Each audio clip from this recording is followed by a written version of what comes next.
Good evening. Back tonight for the finale of, I was about to say Dracula. It's not Dracula we're reading Carmilla. Wrong. Vampire story. At first that was a bit weird, like, oh no, please say I saved the space. Or it is. I do have the stream to refer to. Thank you, Remove. Welcome back to the garden. Have you been doing well? Have you been practicing singing? I want to say I've been practicing him off time, although I still need to do my practice for tonight.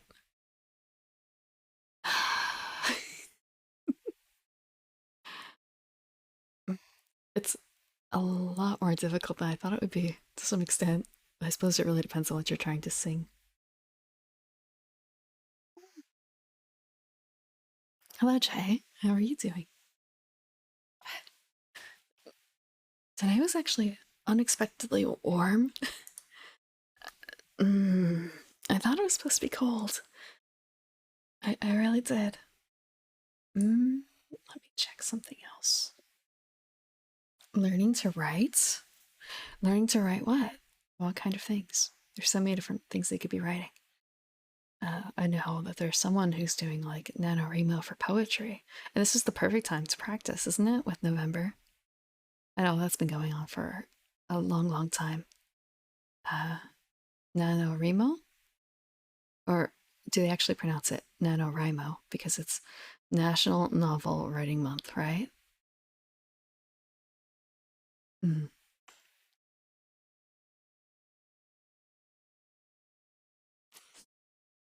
I want to say I haven't done any practice writing in a long time. With a short I, NaNoWriMo. NaNoWriMo? How do you make a short I? Let's see. Eh, eh, eh? Rimo? Rimo. Oh, actually, I'm going to do something and it might make me silent for a second, but I want to try this.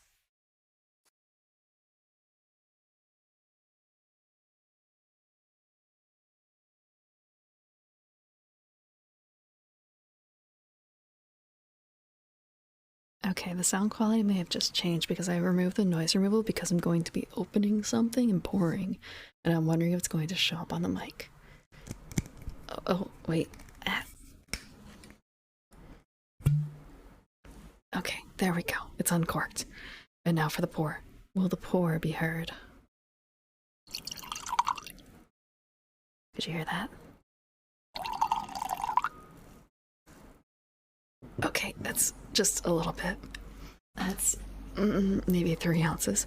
It's a red wine. I've been drinking a Rioja for the past couple streams. Like when I opened it for Carmilla last week, and I had more of it for last night's Vampire the Masquerade.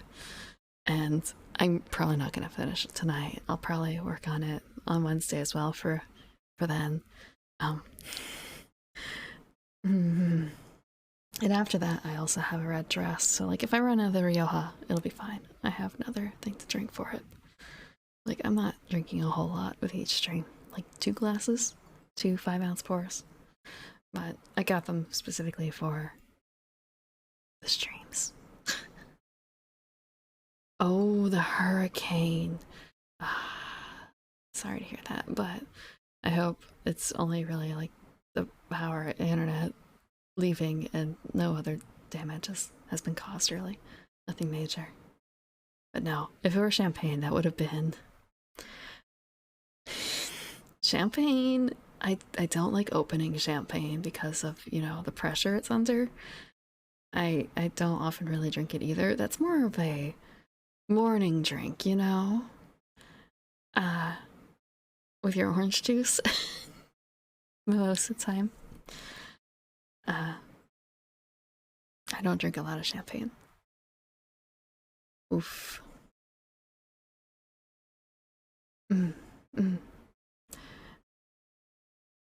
I think well, you're not.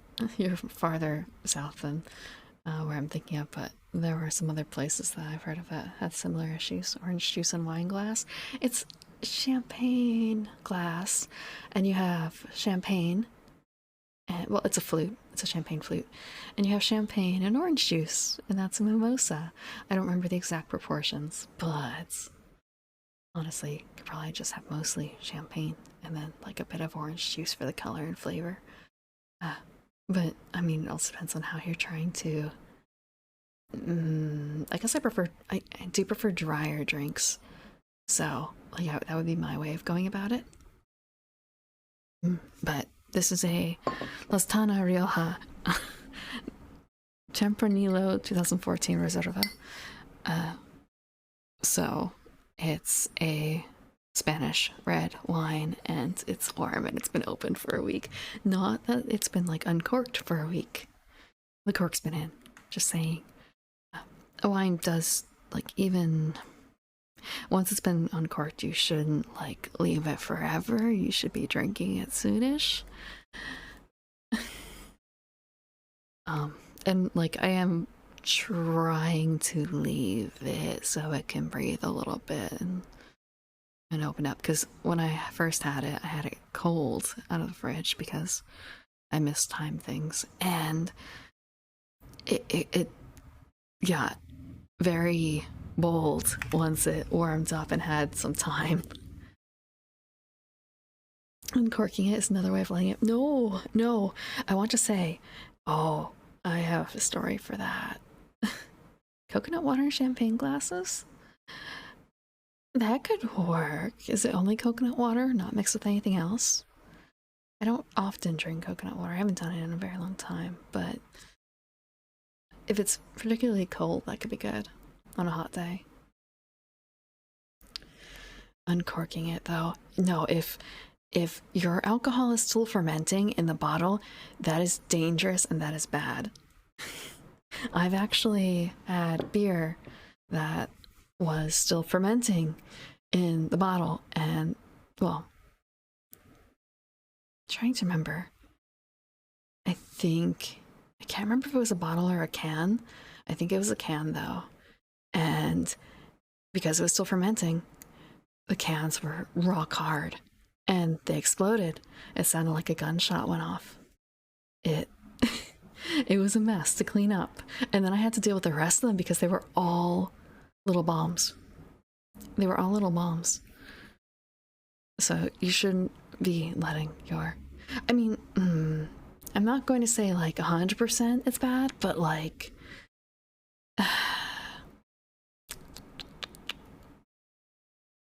most things are done fermenting when they're bottled. And the aging process for wine is not not the same. And also the like letting it breathe portion afterwards is not the same either. Build a bomb workshop. I mean, yeah, little bottle rockets, little bottle bombs. I want to say, actually, I don't know how a Molotov cocktail works, right? But hard alcohol, actually, that's not the reason why it's not exploding, or exploding for that is not because it's not done fermenting. It's the fire interacting with the alcohol, building pressure, I suppose. Or just, is it more so because it's spreading accelerant and fire at the same time when it's shattered, and there's the extra pain of the glass in there? How do Molotov cocktails work? I've never tried to build a bomb, so I should say, assuming that making wine does not count as building a bomb. I've never tried to make a bomb. I have made my own alcoholic drink. I don't know if I would call it wine exactly. Like, it was with grape juice and it had yeast. but hmm, it wasn't quite there. Hmm. Gasoline or petrol? Okay. Okay. Hmm. It's kind of a, well, thinking about this, if I just frame this search as sort of like, yes, it's totally for a campaign. It's all imaginary. It's for a story that's being written. Then it's fine, right? I won't be put on any lists. No list? Ah, okay. Just a quick test. Hmm. Hmm. Yeah, I think it needs more time. It needs more time. Or I should have gotten the aerator out. But I also have water and tea here, so if you make me drink, you're not making me drink wine. So we're not crossing that line for. If it's for a story involving high schoolers, you're on a list. Are you saying that because of the whole like U.S. The U.S. troubles with schools?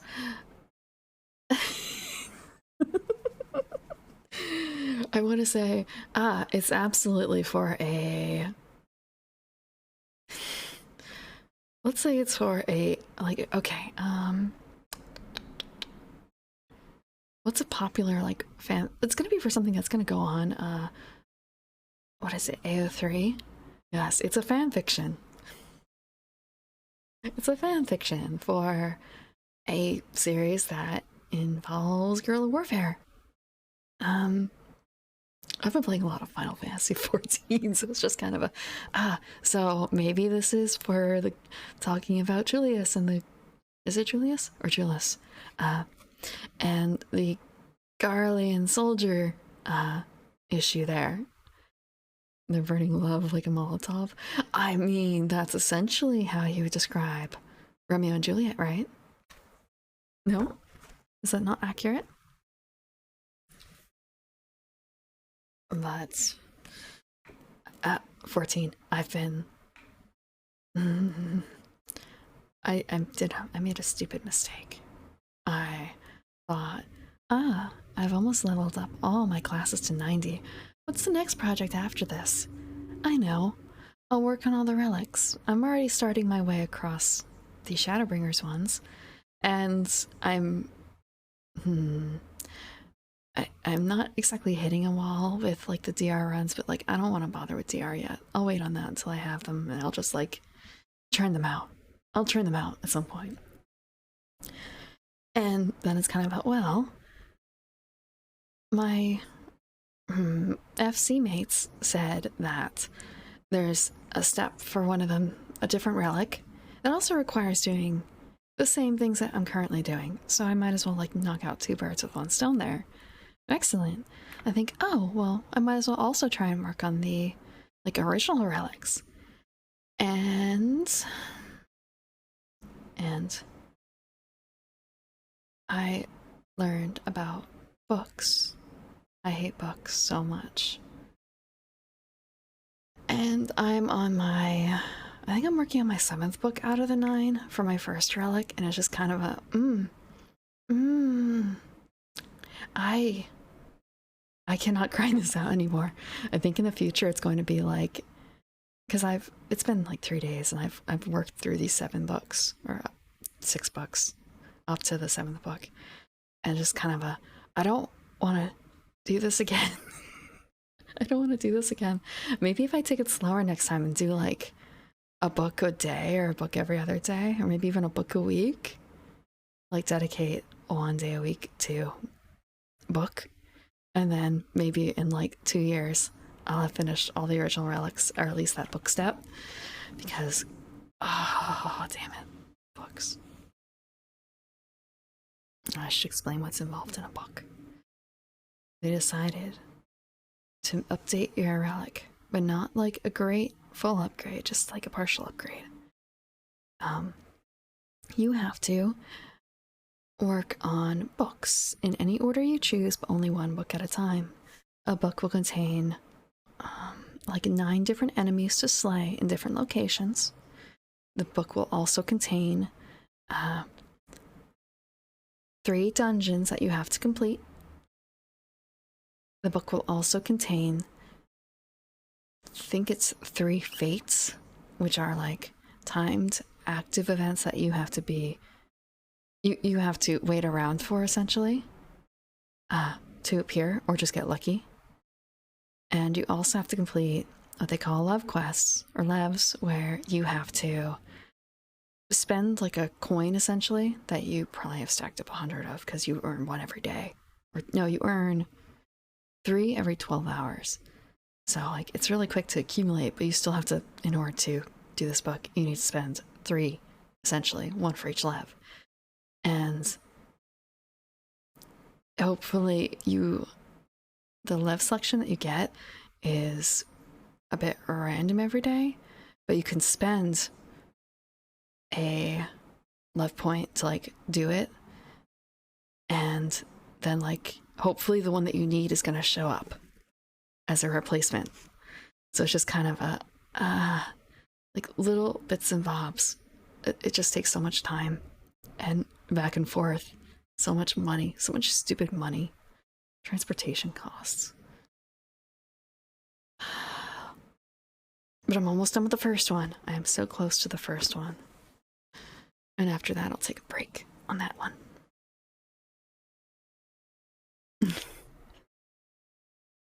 If you want to write, you need to read. That makes sense. Something that I liked and I think was good advice, Stephen King put out a book back in the 2000s called On Writing.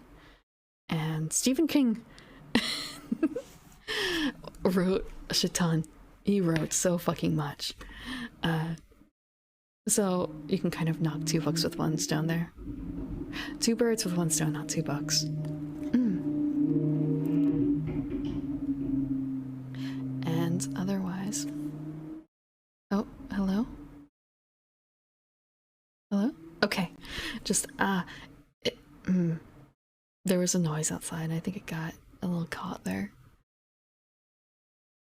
But why would you be reading Shakespeare for that purpose? Look, I've had 3 different microphone issues in the past, like, week or 2. So it's just kind of a case of, is this it? Has my driver finally decided that today, right this second, is a time when I am going to flip off and not recognize NVIDIA Broadcast as a separate device? Because that's been happening. Initially it was, it can't find the microphone. It's flipping back and forth. And now it's NVIDIA Broadcast that's not necessarily being recognized all the time. And I have an extra microphone to stuff in just in case, because it always seems to pick like, okay, what's the most recent thing that's been added? Let's pretend this exists, but only every other second. It's really awful. Writing for Dummies told you? I'm not going to say Shakespeare isn't good, but it's dated for certain. It's dated for certain. But then again, what we're reading is also dated. A lot of the things from the 1800s have a different... different angle. Okay. And I actually have another... I was debating like, well, what am I going to read after this? And so I'm still kind of debating. I have a choice of 2 different things, one of which can maybe get put on YouTube, and the other one probably can't. Oh, screenplay writing for dummies.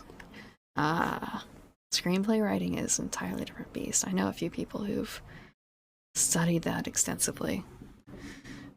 And I want to tell you, both of them work in insurance now. I don't know what it is about, like, screenplay writers becoming insurance workers.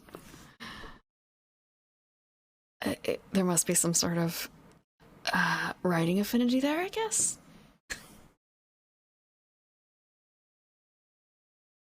Mhm. Or maybe it's the student loans catching up to them. Okay, I'm going to switch the audio actually to a different one. See if it catches up. See if it catches up. Oh, they're doing storyboards.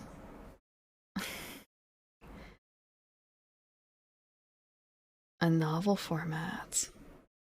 Hmm. Uh-huh. Oh, they storyboard the comic. Okay. I've seen a lot of different people doing different things for storyboarding comics, whether they basically storyboard like the entire thing before they even really start working on it, or they'll storyboard, uh, I want to say like a chapter at a time, or in some cases, literally working on everything. It feels like page to page, not even really considering the long term. A lot of different ways of handling it, but it sounds like you're working on like a longer format for that. There, they know what the story is. The God, what is it? I should know this. Like, there's rising action, then like a zenith, and then closing. But there's more technical terms for it. I'm not a writer. But more of a, you know what the major bullet points of it are. Age manga to written word? Hmm. Ah. Hmm. Though I want to say that could actually be very useful for people thinking about that second part. I want to say a bit like the difference between closed captions and subtitles. So, like, if you imagine that what we're getting when we normally read a manga that's a manga, essentially subtitles for it, and you're essentially kind of making it more into a proper closed caption setting, like giving all the extra context that may otherwise not be enabled by someone who could not visually interpret the information. Ah, huh. Hmm. So you're dividing it between two projects. I know the number is like, what, 50,000? Is that too high? Is this supposed to be like 50,000 words? How many words is it supposed to be? When you think about it, like 50,000 words sounds like a huge amount. 1,667. Which adds up to be. I can't math either. Let's see. 1,667. And then you times that by how many days? 30 days has September, April, June, and November. Okay, so about 50,000. Okay. I mean, even if you don't end up writing the requisite number of words a day, you're still doing something. You're still improving yourself, and that's something to be applauded.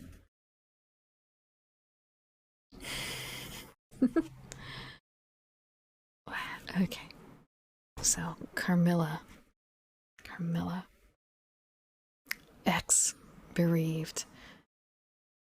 It was about 10 months since we had last seen him. That time had sufficed to make an alteration of years in his appearance. He had grown thinner. Something of gloom and anxiety had taken the place of that cordial serenity which used to characterize his features. His dark eyes, always penetrating, now gleamed with a sterner light from under his shaggy gray eyebrows.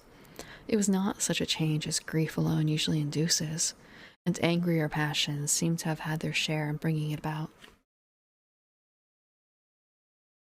Ah, novella. I mean, it works. I want to say what we're reading now is novella, and a lot of the other things I've been reading have been novellas. And with today's fast-paced society, with people's short attention spans, are they really going to sit through an entire 300 to 400 page book? Are they? I guess I should also explain what has happened in Carmilla over the course of the past couple dozen pages. Because, as I said, Carmilla's only 85 pages on here, and it's not starting from 0. It's starting from, like, let me see. Carmilla starts from 17. I can't get to the second page of Google. I used to read a lot of 300 to 400 page novels, I suppose, when I was much, much younger. But not so much anymore. But, so, in the beginning, we got the background of Laura and her father and her 2 governesses living in this beautiful castle in, what is it, Styria. And she has been raised English because her father is English, but her mother was Styrian, a native. And someone's carriage basically had a temporary crash outside the gates of the property. And oh no, the poor daughter, whatever is she going to do? The mother has to immediately go on to another place, but her daughter is not well enough to stay, or well enough to continue on with her. So the family here, Laura and her father, take her in, the daughter, until the mother sends for her, or 3 months or so have passed. And in the meantime, this new girl and Laura basically have I want to say like a PG love affair, it sounds like. While women in the village nearby have been dying left and right. It's also heavily implied that our lady, the daughter, let me check.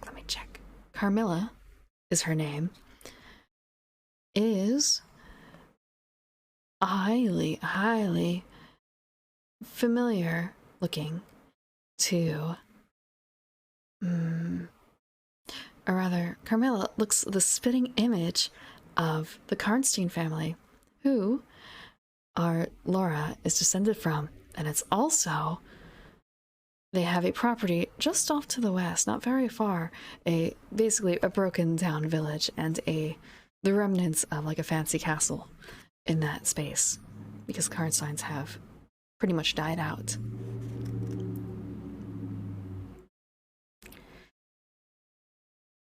And in the very beginning of the story, we had the tale of, let me check, the general and his niece, or something like that. A young female relative that he was taking care of, and she died mysteriously, and it kind of broke the general. It sounded like he went crazy and decided that he wasn't going to stand for what killed her. He knows exactly what it was, but he can't explain it. And now the general has shown back up on his neighbor's doorsteps here. And I wonder what killed his pretty young relative, and what killed, or rather, what is very, very slowly killing our Laura. She has been circling the drain, so to speak, as well, with the same affliction that the young women of the village have been having.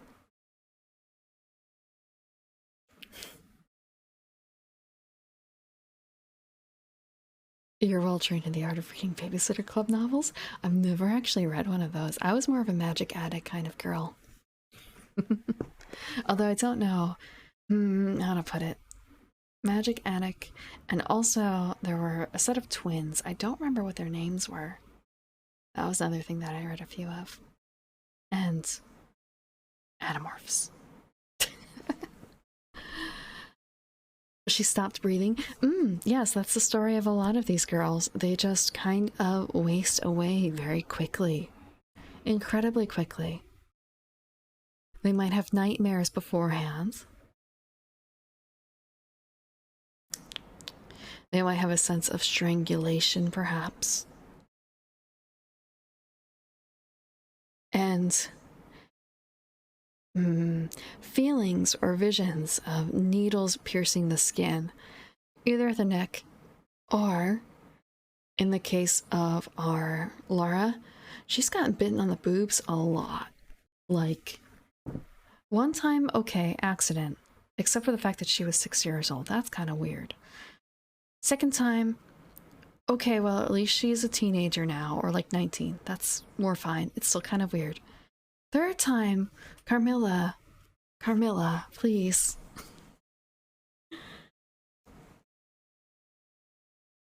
Carmilla has a thing.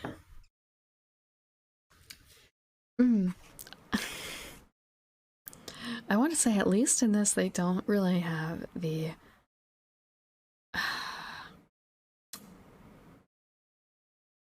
They don't portray necessarily love as a bad thing, except for the fact that it's with a vampire so far. Like, if she's drawing blood enough to make you anemic, maybe don't. Maybe don't.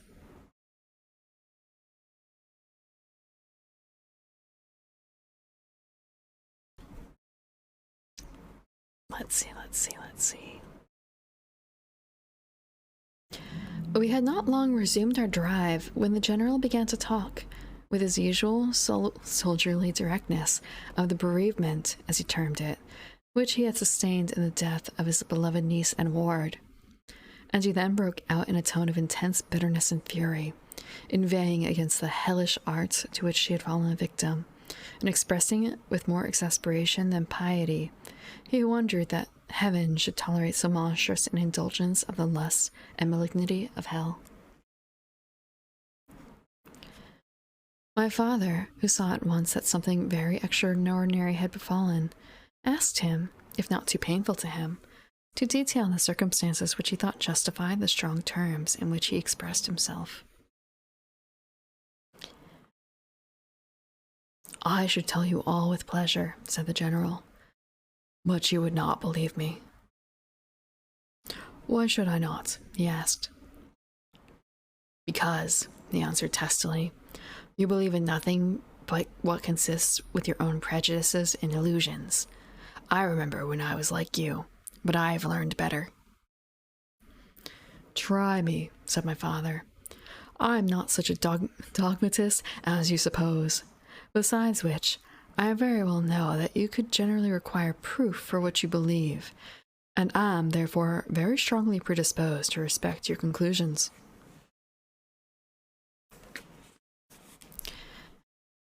You are right in supposing that I have not been led lightly into a belief in the marvelous, for what I have experienced is marvelous, and I have been forced by extraordinary evidence to credit that which ran counter, diametrically, to all my theories. I have been made the dupe of a preternatural,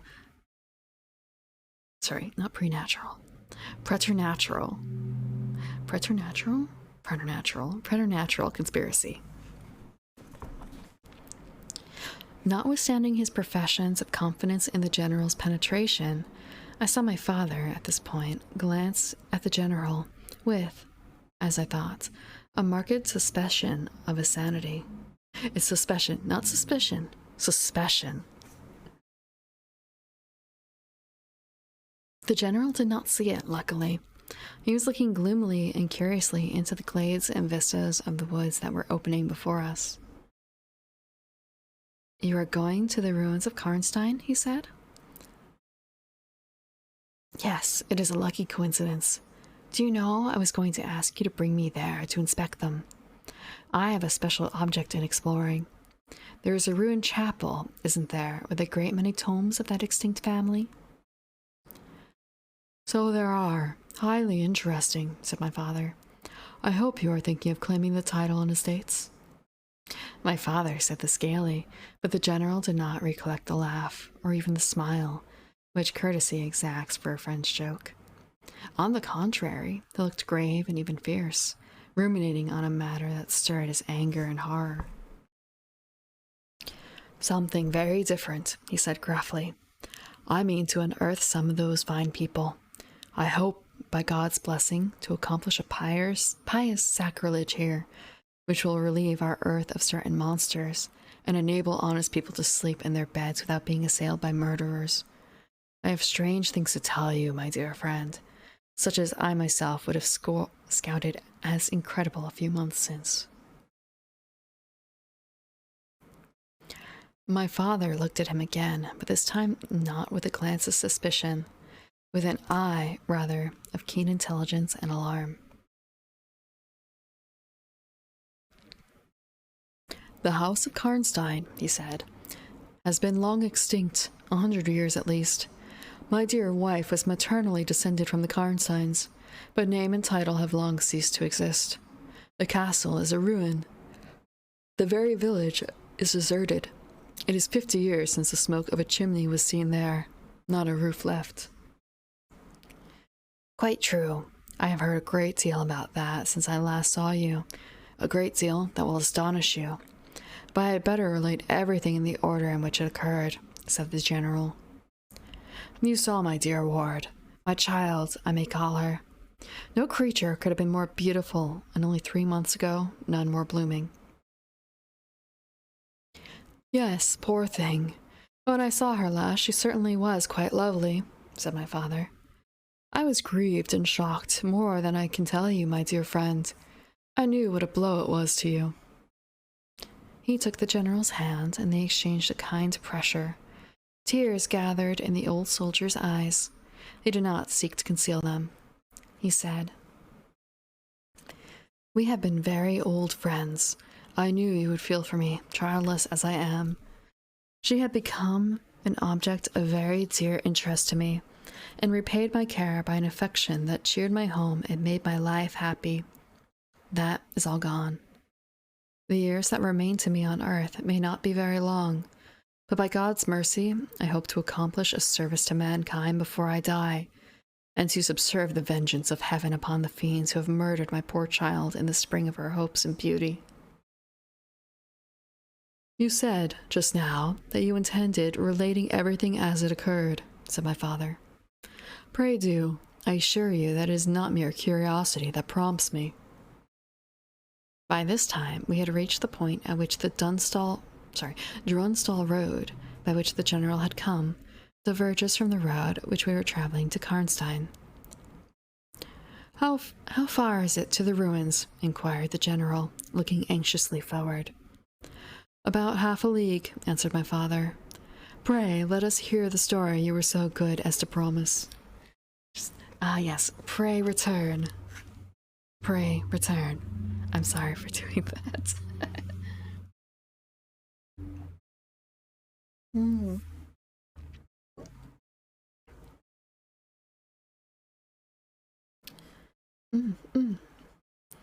Do what you have to, little Eclipse. Do what you have to.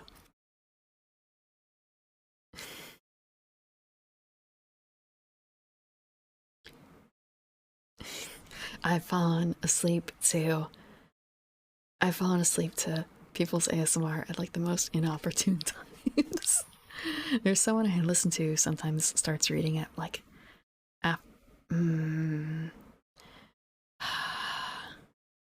they listen at a time where it's whoa, thank you very much, little Eclipse. Thank you.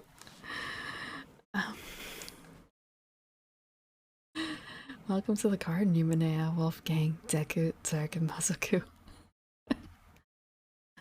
Oh, the name is so long. I wasn't planning for a name that long. But there's someone who streams at a time when it's just like, it should be. I like listening to them, but I want to say like half or 3/4 of the time I listen, I fall asleep, and it's just kind of well, at least the stream is still on, but I hope they don't take me like stopping talking as a case of I'm not paying attention. Well, I mean, I'm not paying attention because I'm sleeping, but like it feels a little bad. But they've said, and I'm fine with this as well, that like well, a sleeping audience is fine. A sleeping audience is a captive audience. And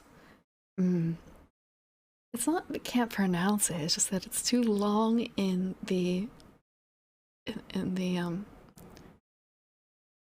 alert. Wolfgang von Schwarzschild. I'm not the worst at pronouncing that sort of thing. I'm not the worst. Mm.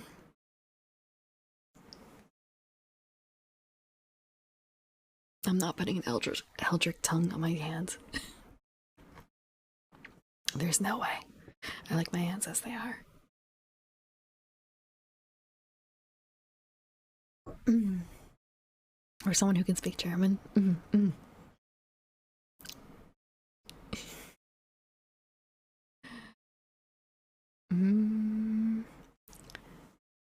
11. The story. With all my heart, said the general, with an effort, and after a short pause in which to arrange his subject, he commenced one of the strangest narratives I ever heard. My dear child was looking forward with great pleasure to the visit you had been so good as to arrange for her to your charming daughter. Here he made me a gallant but melancholy bow. Have a good night. Sleep well when you do have to sleep. In the meantime, we have an invitation to my old friend, the Count Karlsfeld, whose Schloss is about 6 leagues to the other side of Karnstein. He was to attend the series of fêtes which, you remember, were given by him in honor of his illustrious visitor, the Grand Duke Charles. Okay, I think this is just a typo because it's written as Grand Duke, and it's kind of no, it's gotta be Grand. So I'm wondering if another thing I had earlier here, the suspicion, was just a misspelling. Thank you for that pet. Also, I think I need to check something. I think I have a visitor knocking on my own door. I'll be right back.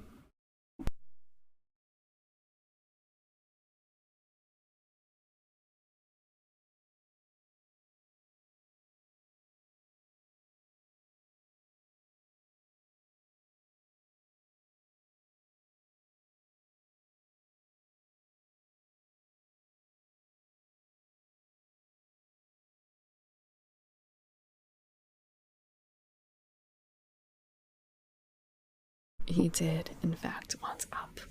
I am going to do something real quick in the hopes of trapping him in a good position. Although he's probably angry.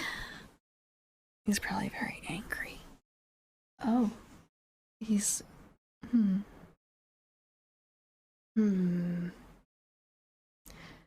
He just kind of flopped over and decided that was what he was going to do.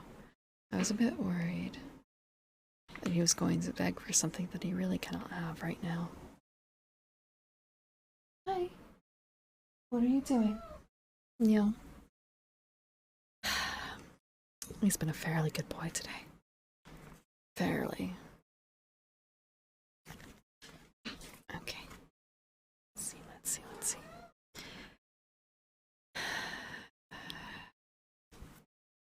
I don't know why he's crying. Yes, and very splendid I believe they were, said my father. Princely, but then his hospitalities are quite regal. He has Aladdin's lamp. The night from which my sorrows dates was devoted to a magnificent masquerade. The grounds were thrown open, the trees hung with colored lamps. There was such a display of fireworks as Paris itself had never witnessed. And such music. Music, you know, is my weakness. Such ravishing music. He's gonna be an unfairly good boy. He's grooming himself on the floor. It's just a case of, like, if you come up here, you could... we can languish in my arms in ennui. And we can suffer together. But it seems like that's not his interest right now. The finest instrumental band, perhaps, in the world, and the finest singers who could be collected from all the great operas in Europe. As you wander through these fantastically illuminated grounds, The moonlighted chateau throwing a rosy light from its long rows of windows, you would suddenly hear these ravishing voices stealing from the silence of some grove, or rising from boats upon the lake. I felt myself, as I looked and listened, carried back into the romance and poetry of my early youth. Hey, come here. Yeah, you're invited. You are gaily invited to come to my book reading, Cat. Come here.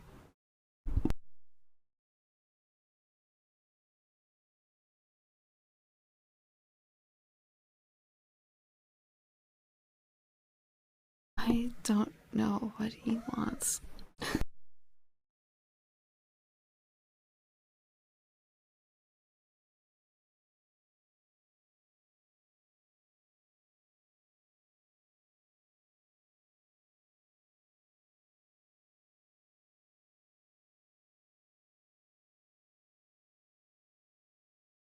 He, he is something. He is an ungood boy. Okay, can you be good? No, no, no, no, no. No, no, no, no, no. Can you purr for the mic? Couldn't? Just kind of gotta calm him down. I was hoping that maybe I could trap him, but it seems, oh, we have a trap. The trap has worked. And with that, I have something that I'm going to add here. It may not look quite right. It may not look quite right, actually. Let me check real quick how this looks. It's probably gonna look a little stupid. Okay, it's gonna look a little stupid, but it is what it is. Oh, you have a cat. We are with Cat.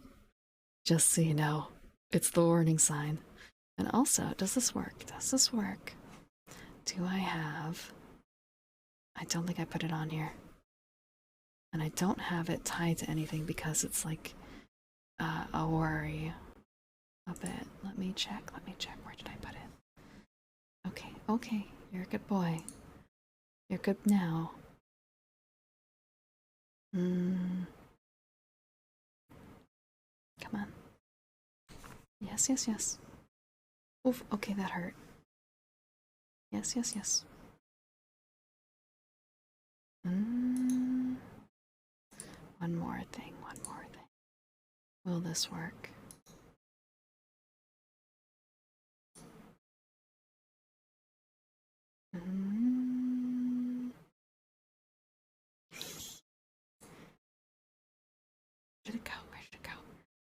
Where did it go?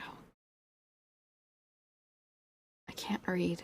I'm looking at something, but I can't see it. You know? Like, I swear I did something, but where did it go? Oh, it went all the way over there. And he's just way too warm. This is too much.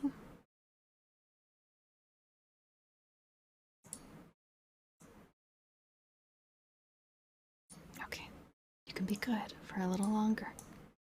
Little bit longer. Okay. Wait, is that really how it's going to work?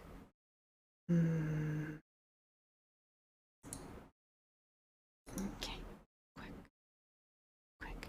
I, again, haven't made this into anything official, but I don't know how to make it like only work when this is up, because I want to be able to do like this, but only when the cat's there.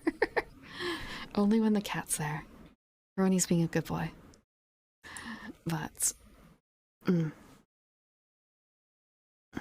because otherwise there are issues with it in my normal position when I have it. It's just kind of there's the cat, and if you have the cat head pat without the cat there, it's just kind of this is an issue that pops up in Fate Grand Order when you're doing an event like yes, pushing the button and absolutely not like, you know, petting the boob or like hitting the boob. He's being a good-ish boy. Good-ish boy.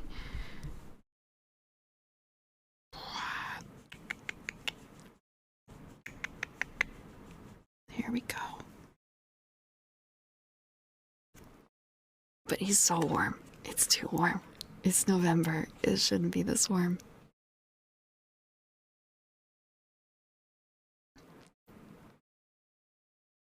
Oop.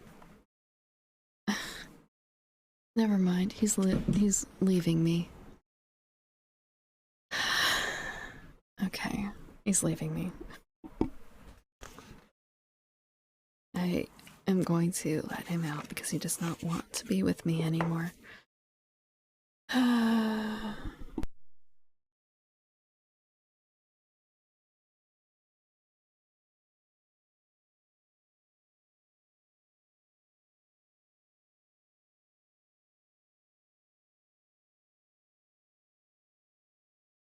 He is gone. He has been removed of his own volition.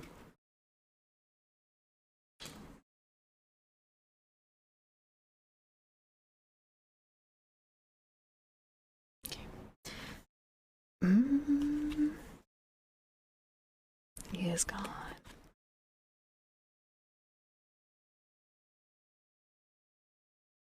Let's see. When the fireworks were ended and the ball beginning, we returned to the noble suite of rooms that was thrown open to the dancers. A masked ball, you know, is a beautiful sight, but so brilliant a spectacle of the kind I never saw before. It was a very aristocratic assembly. I was myself almost the only nobody present. My dear child was looking quite beautiful. She wore no mask. Her excitement and delight added an unspeakable charm to her features, always lovely. I remarked a young lady, dressed magnificently, but wearing a mask, who appeared to me to be observing my ward with extraordinary interest. I had seen her earlier in the evening in the great hall, and again for a few minutes, walking near us, on the terrace under the castle windows, similarly employed.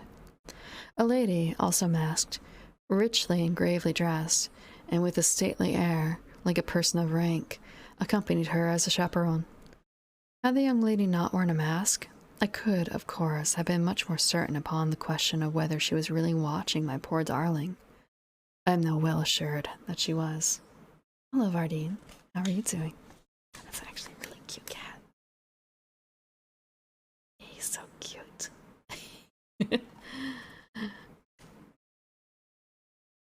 It reminds me of the cat that just left me. He only does that when he's waking up, I think. And then it has like the most, I guess like a floppy noises nearly. We were now in one of the salons.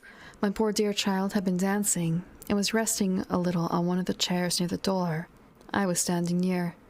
The two ladies I have mentioned had approached, and the younger took the chair next to my ward, while her companion stood beside me, and for a little time addressed herself in a low tone to her charge.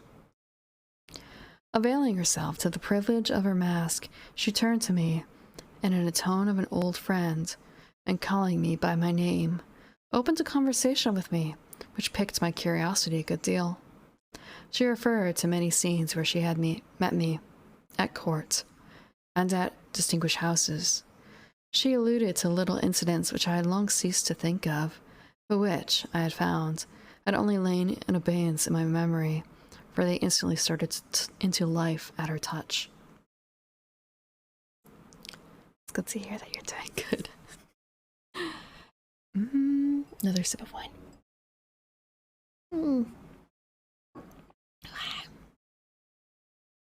I became more and more curious to ascertain who she was every moment. She parried my attempts to discover very adroitly and pleasantly. The knowledge she showed of many passages in my life seemed to me all but unaccountable, and she appeared to take a not unnatural pleasure in foiling my curiosity, and in seeing me flounder in my eager perplexity from one conjecture to another. In the meantime, the young lady, whom her mother had called by the odd name of Millarca, there's Carmilla, Mircalla, and now Millarca. By the odd name of Millarca, when she once or twice addressed her, had, with the same ease and grace, got into conversation with my ward. She introduced herself by saying that her mother was a very old acquaintance of mine. She spoke of the agreeable audacity which a mask rendered practicable. She talked like a friend. She admired her dress, and insinuated very prettily her admiration of her beauty. She amused her with laughing criticisms upon the people who crowded the ballroom, and laughed at my poor child's fun. She was very witty and lively when she pleased, and after a time they had grown very good friends, and the young stranger lowered her mask, displaying a remarkably beautiful face. I had never seen it before, neither had my dear child, but though it was new to us, the features were so engaging as well as lovely that it was impossible not to feel the attraction powerfully. My poor girl did so. I never saw anyone more taken with another at first sight, unless indeed it was the stranger herself, who seemed quite to have lost her heart to her. In the meantime, availing myself of the license of a masquerade, I put not a few questions to the elder lady. "You have puzzled me utterly," I said, laughing. "Is that not enough? Won't you now consent to stand on equal terms, and do me the kindness to remove your mask?" "Can any request be more unreasonable?" she replied. "Ask a lady to yield an advantage. Besides, how do you know you should recognize me? Years make changes." "As you see," I said, with a bow, and I suppose a rather melancholy little laugh.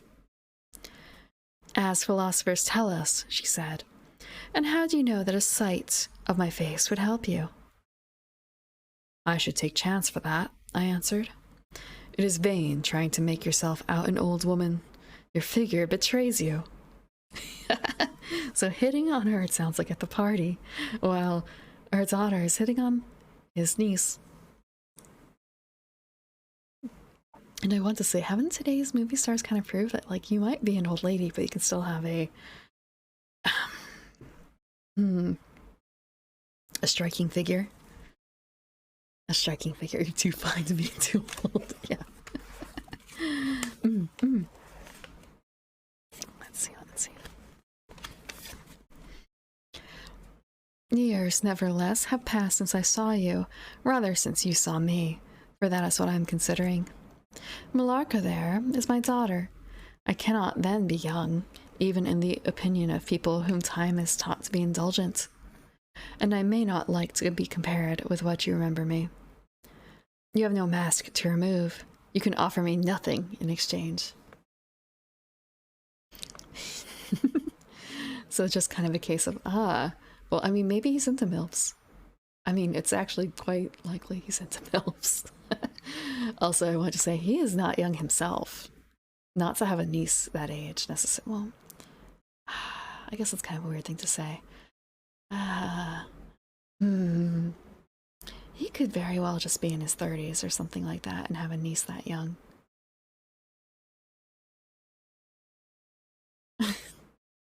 I mean, you're actually quite likely to be right. Maybe not quite likely, but like, you don't know when this was published. You don't know. I don't know when Betty White was born, to be honest. Let me check. This was published. Okay, 1871. She was not born in 1881. She's not that old. But not... Wait. Okay, yeah, no, there's no way. Mental math. There's no way.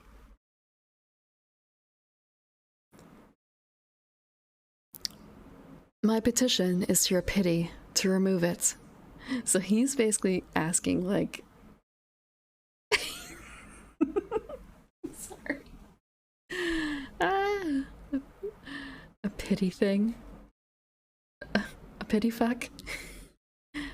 And mine to yours to let it stay where it is, she replied. Well then, at least you will tell me whether you are French or German. You speak both languages so perfectly. I don't think I shall tell you that, General. You intend to surprise, and are mediating the particular point of attack. At all events, you won't deny this, I said, not being honored by your permission to converse. I ought to know how to address you. Shall I say Madame la Comtesse? She laughed, and she would, no doubt, have met me with another evasion, if, indeed, I can treat any occurrence in an interview, every circumstances of which was prearranged, as I now believe, with the profoundest cunning, as liable to be modified by accident.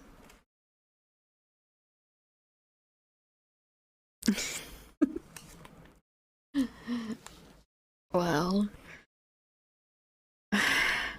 trying to rub off on your game. They're trying to steal your gains. Remove. They're trying to steal your gains. As to that, she began, but she was interrupted, almost as she opened her lips, by a gentleman dressed in black, who looked particularly elegant and distinguished, with this drawback that his face was the most deadly pale I ever saw, except in death. He was in no masquerade, in the plain evening dress of a gentleman, and he said, without a smile, with a courtly and unusually low bow, Will Madame la Comtesse permit me to say a very few words which may interest her? The lady turned quickly to him and touched her lip in token of silence. She then said to me, Keep my place for me, General. I shall return when I have said a few words. I mean, you're like game gains. You don't like older women? Or you don't like vampires?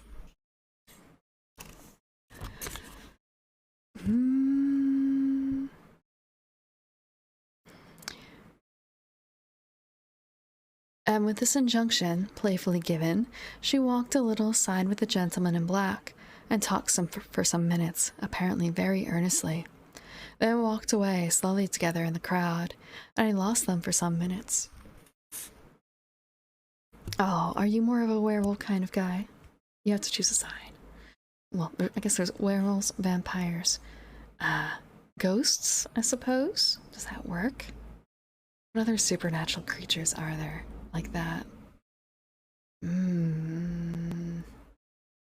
Frankensteins?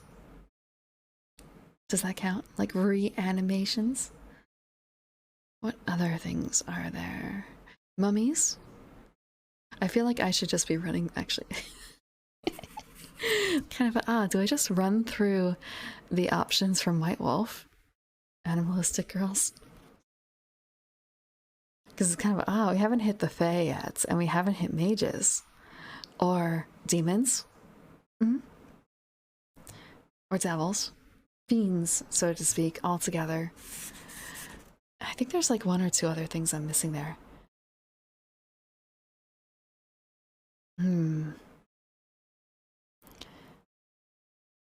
I spent the interval in cudgeling my brains for conjecture as to the identity of the lady who seemed to remember me so kindly, and I was thinking of turning about and joining in the conversation between my pretty ward and the Countess's daughter, and trying whether, by the time she returned, I might not have a surprise in store for her by having her name, title, chateau, and estates at my fingers' ends. But at this moment she returned, accompanied by the pale man in black, who said, I shall return and inform Madame la Comtesse when her carriage is at the door. He withdrew with a bow. A demon who knows how to drink with seamen.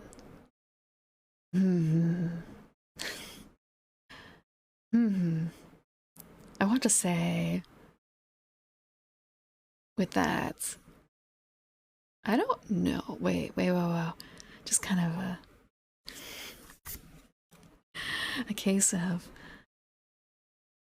not a girl, but it's just a case of, well, there's Jay, right? What about Yuya? Does she do a lot of drinking? She's a demon, right? Oh, hello. Uh, Blix Reno, thank you for the follow. Is it okay if I call you that? I don't know how to read the beginning part, unless it's just looks. Or if it's more like, wait, no. Bless? Okay. Thank you for letting me know how to read your name. And thank you for the follow, Bless. I don't actually know a huge amount of demon girls. Well, I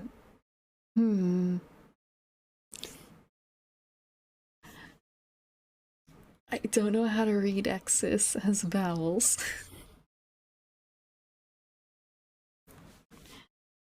I don't know how to read X's as vowels.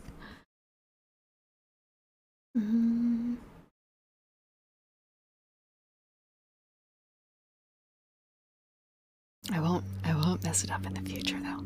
I can promise you that. But at the same time,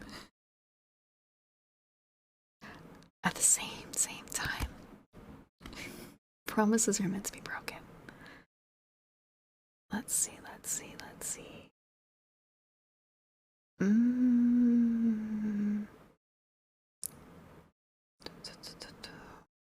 I lost my place. Oh, there we go.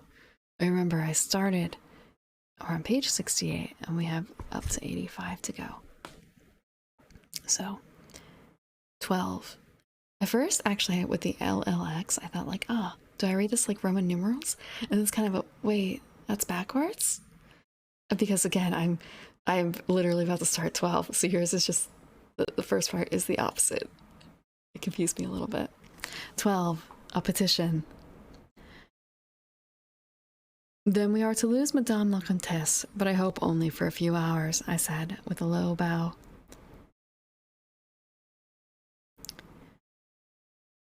It may be that only, or it may only be a few weeks. It was very unlucky his speaking to me just now as he did. Do you know me? I assured her I did not. You shall know me, she said, but not at present. We are older and better friends than, perhaps, you suspect. I cannot yet declare myself. I shall in 3 weeks pass your beautiful schloss about which I've been making inquiries. I shall then look in upon you for an hour or two, and renew a friendship which I never think of without 1,000 pleasant recollections. This moment, a piece of news has reached me like a thunderbolt. I must set out now, and travel by a devious route, nearly 100 miles, with all the dispatch I can possibly make. My perplexities multiply.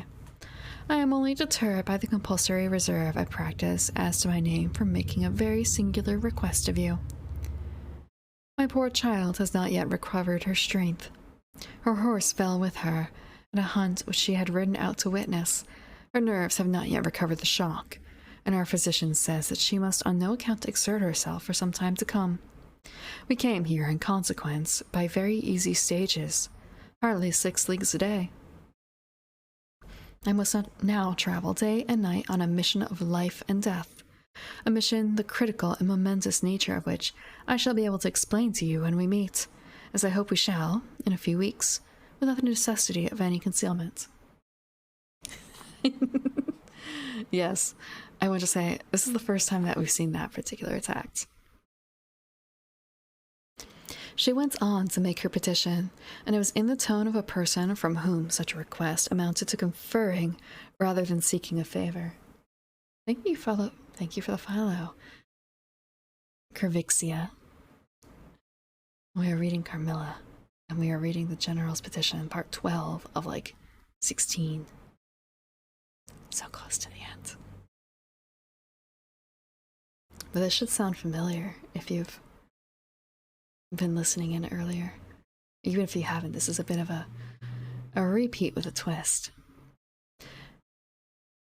This only in manner, and as it seemed, quite unconsciously, that the terms in which this was expressed, nothing could be more deprecatory, It was simply that I would consent to take charge of her daughter during her absence. This was, all things considered, a strange, not to say an audacious request. She in some sort disarmed me by stating it and admitting everything that could be urged against it, and throwing herself entirely upon my chivalry. At the same moment, by a fatality that seems to have predetermined all that happened, my poor child came by my side, and, in an undertone, besought me to invite her new friend, Millarca, to pay us a visit. She had just been sounding her, and thought, if her mamma would allow her, she would like it extremely. All I could think of is, oh, I've pulled this trick before a little bit. When I was much, much, much younger. The asking, begging the parents, like for the sleepover, essentially. So, except we also have the mother asking, like, is it all right if my daughter, or like, can you take care of my daughter for a while? And at the same time, we have the daughter coming, well, the niece coming up, being like, father, can she stay? At another time, I should have told her to wait a little, until, at least, we knew who they were.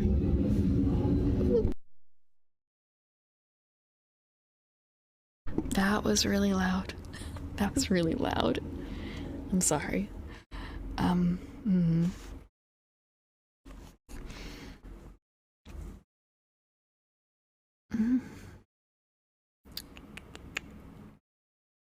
But I had not a moment to think in.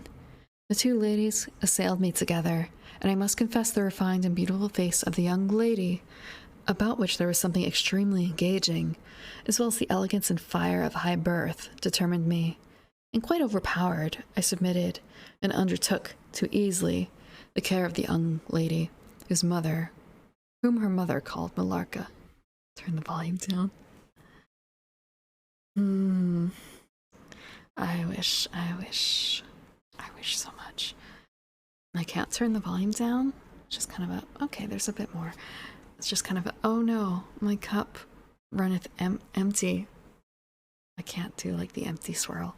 Although, actually, give me a second. I just thought of something I'm going to try. Can I do this? Can I make it work?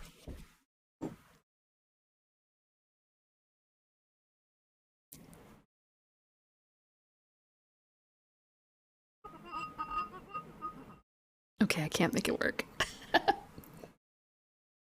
I guess I actually really have to fill it with something. Speaking of which, I'm going to take that chance now. The wine. More wine. Just a little bit more.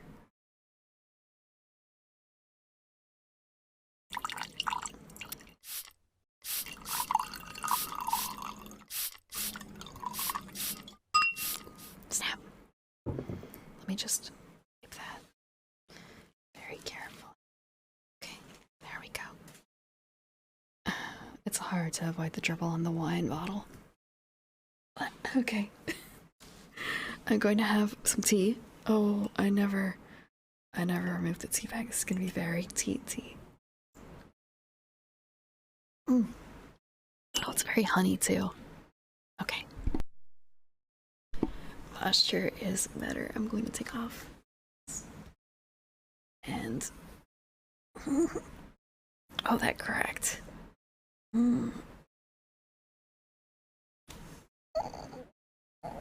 Okay.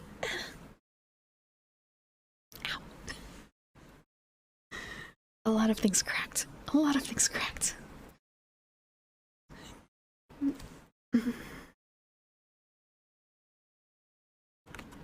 want to say, I was actually afraid I might have to cancel tonight because before doing this, I did something that ended up... Okay, I'm going to specify that I am not old. But at the same time, it's a case of like, what does it mean to throw your back out?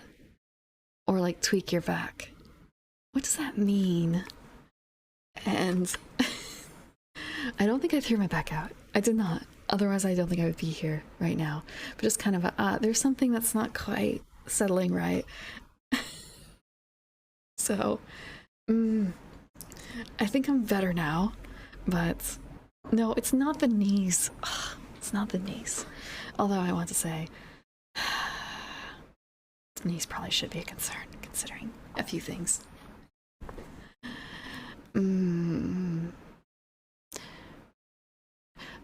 I want to say the only way I can phrase it is very poorly. But there are some. If you've worked in a library at all, or spent a lot of time in a library, sometimes there are very low shelves, and I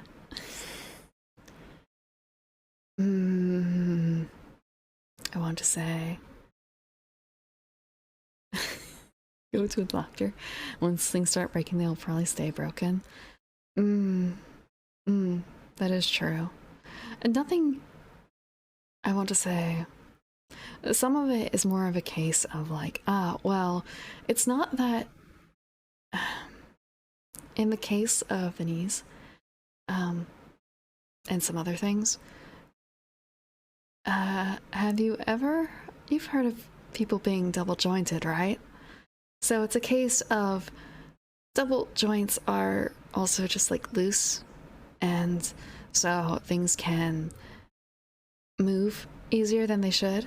So it's a case of that sort of situation where I suppose it just gets worse the more it happens, but it thankfully doesn't happen very often. So, and it's kind of it wasn't, if it's like that in the beginning, is it really broken? Like, do you count it as broken if it started broken?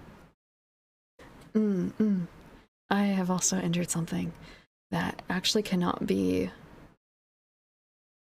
I want to say cannot be fixed. There's like a few bones that if you mess them up, you can't really do anything about. And I have injured that one in the past a long time ago, and it's still kind of has some very slight issues, but there's not really a whole lot to be done.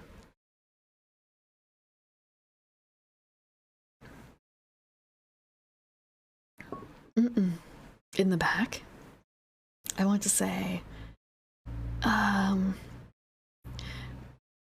want to say you can set most of the bones in the back, most of the bones, but it.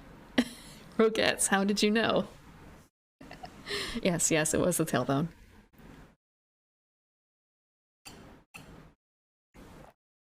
It's not like bad enough that surgery is an option at all, but it's just something. Oh, yes, okay. Yeah.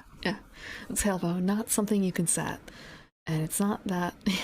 Literally. Yes. Nice way of putting it. Better than saying alternatives.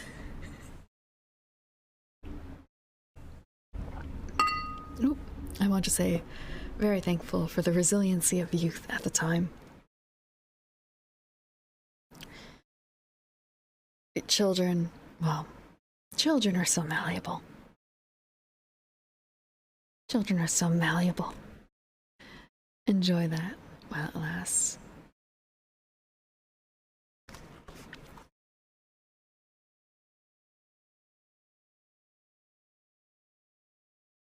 Any alternatives? Alternatives to youth? Or is it something else? Have I already forgotten? Don't. Oh, ass busting.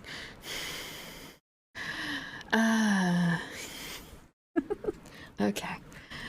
Maybe I should tell the story of how it was hurt a little bit.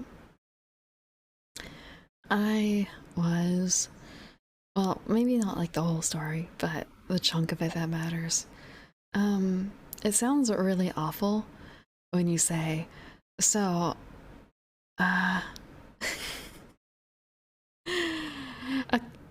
very large carriage, a very large cabbage was stopped picking someone up, and I was hit by another carriage that was overtaking that one. Essentially, that's what happened. So, I kind of spun around when I was hit, and so I didn't break anything, but I heavily bruised a few things. Um, and there was actually it feels weird to say this. Oh, hello, Bragg. Thank you for the raid.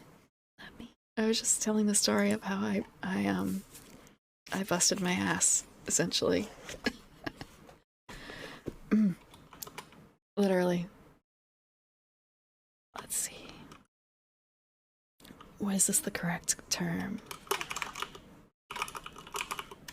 Is this the correct term? Yes, it is. Oh, that's right. You were doing Dark Souls on the controller, weren't you? I think I heard about that because your keyboard. Oh wait, no, it was keyboard because your controller was out. So you're doing keyboard Souls. I remember. How did that go? How did that go? But yes, I ended up with a huge mark on my arm as well as busting my ass from that carriage.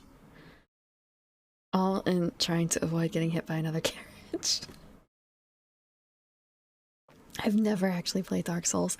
I kind of like the entire world seems interesting, but at the same time, it's supposed to be very difficult, and I don't know if I am up for that sort of challenge. I mean, I,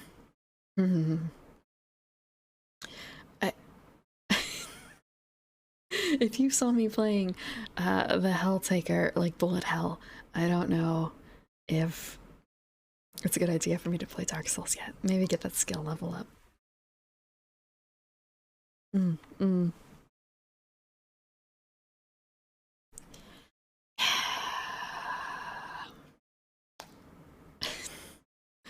So, try not to. I want to say, at least it's kind of like, is it good that I left a dent in there on the carriage with that? Is it good? I don't necessarily know, but it was sort of a case of I don't remember anything getting dealt with in terms of insurances. I don't know which way it went.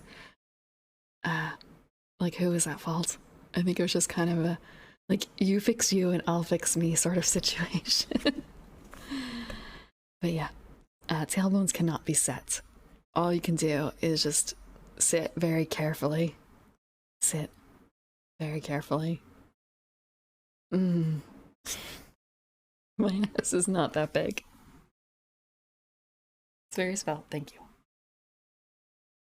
Thank you for the follow as well, Blank. Thank you for the follow. I got.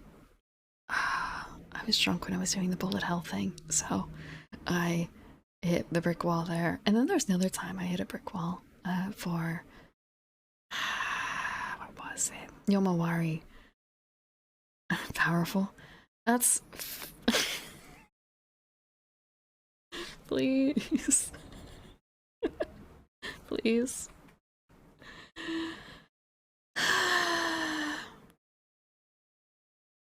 I want to say, I've gotten like a little bit of fan art, and of all the things, Cordy has been.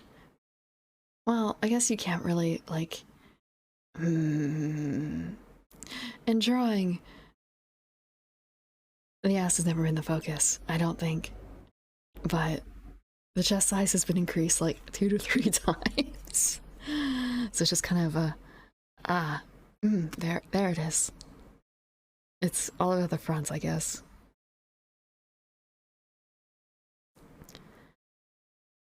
Let's see. What's the cannon size? I mean, I've actually do I have it up? Actually, oh, that's the old one. I have the model sketch available, but I don't actually have the new model art image up here. Unless I put it up somewhere else, but I can grab up. My live 2D art is finished, and I am now waiting for the rigging to go through the queue. Let's see. And I also have someone who's begging for attention that he is not going to get. Let's see.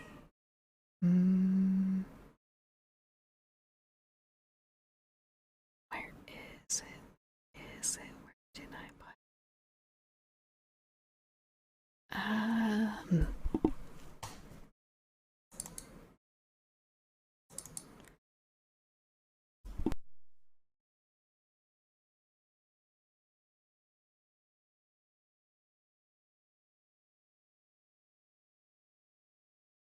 Okay, that's really big.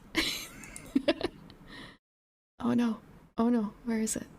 I can't find it till I click on it. Oh, because it's absolutely huge. Oh no. Give me a second. I have to put the book down so I can do this with two hands. He's hungry. It's dinner time. Someone's not paying attention to him. Okay, can I transform this really quick and like fit to screen? I can. Okay. So like not particularly large. This is the model art finished. The basic one. Sneak peek. And I want to say, I'm proud of my mother. Medium? Like a small to medium, I think. Elves are not generally that big. And I want to say, I got a little bit of an upgrade here, honestly. A little bit of an upgrade. No.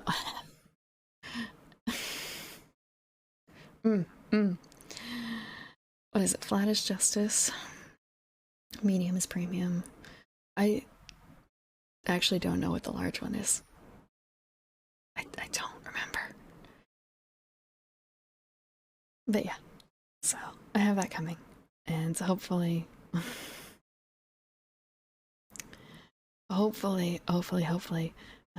maybe a debut of it in December before the new year. Hopefully. We'll see. Oh, another thing that got added. So my current art doesn't have... Okay, you probably can't see it here. You probably can't see it. Can I make it larger? Without doing anything too weird. Please, Twitch, don't get in trouble. So you can see the hands. I actually got a French manicure. And the same with the feet, actually. French manicure. Pedicure. French pedicure.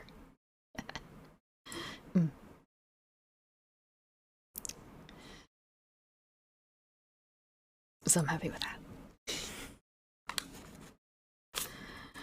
Let's see. Manicure. Pedicured feet. It's my bad. It's my bad.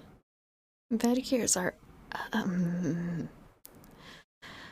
they're very nice, but at the same time, it's like very... delicate work, you know? Thumb style treatment? What do you mean? Thumb style treatment? I don't get it. Do you mean like the tucking in?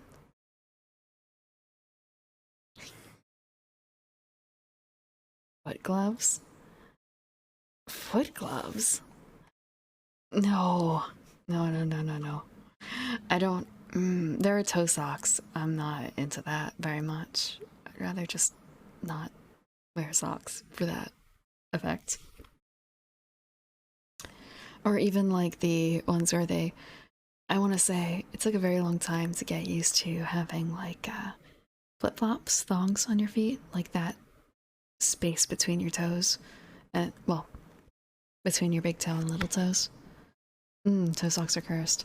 How about the shoes, the Vibrams? Are they still in style? That was a thing I remember seeing some people wear, and do you wear toe socks? Do you have Vibrams? Is that what they were called? Like, I mean, if you're running and you're doing well, you do you. For every sport, there's some weird piece of equipment that people might use. You have a couple pairs of toe socks. I mean, it's one thing to have like tabby socks if you're wearing shoes that use them. Toe socks. Yeah. I want to say I have a lot of, well, I have some specialty socks, but I don't. Oh, actually, now that I think about it, I might actually have a pair. Wait.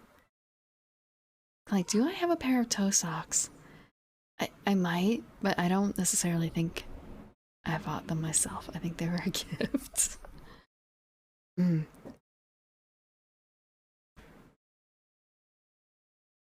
Did you hear knocking just now? I just heard knocking. I'm not certain what that was. I'm going to be right back. I'm hoping that the cats have not just done something really stupid. I will be right back.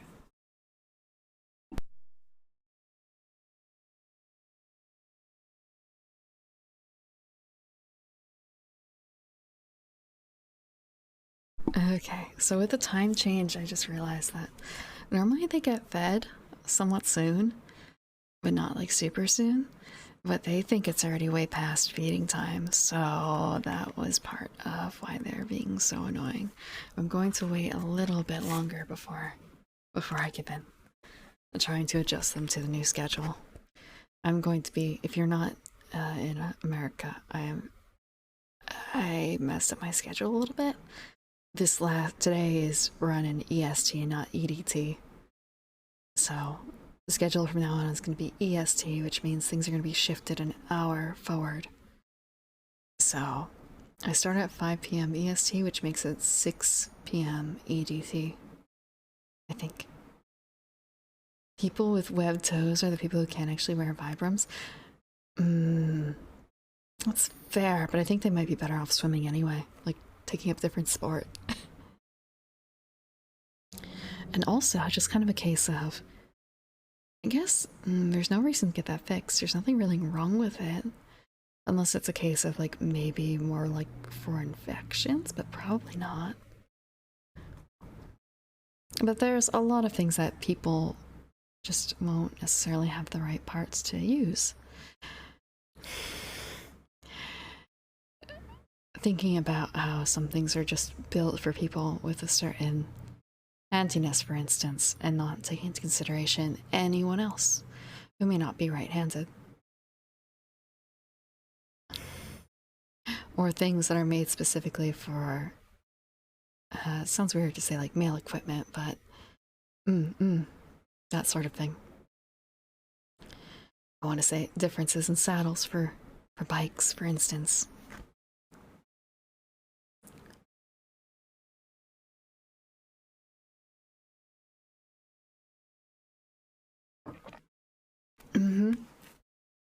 But you would often still use them with your left hand, even though they were right-handed scissors, wouldn't you? Because the left-handed scissors sucked. That was my issue.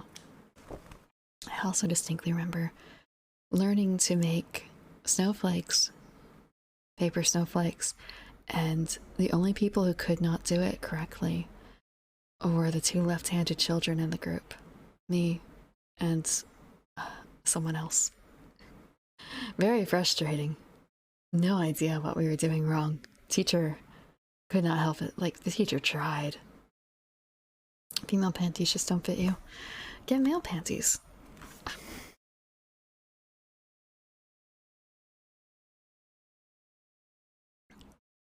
Actually, just kind of a Yeah, I guess that would be an issue. But there has to be places that make those, right? Just like, what was it, Kinky Boots? Making boots made, well, making high-heeled sexy boots for men. Because it has a much different need than what women need. for the same outcome. I've never actually watched Kinky Boots though. Just saying. I've only heard about it. I spent some time with a cross-dresser.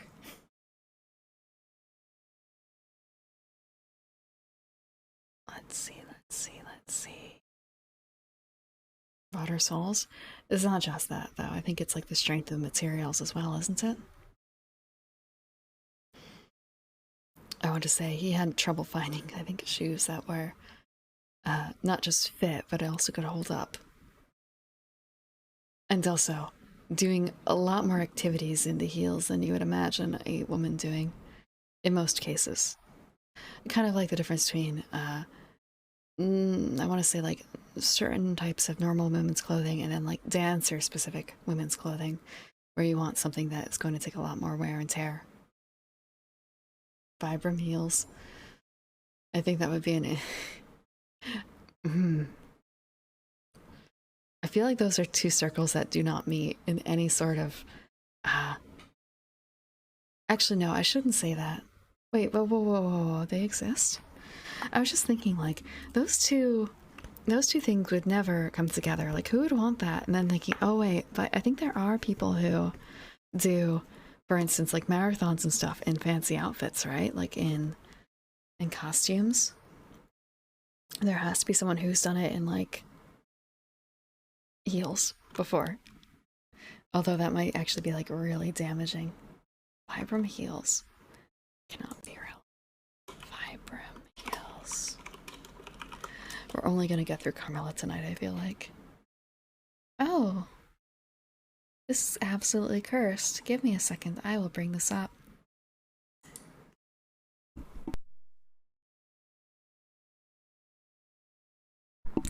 $100% cursed.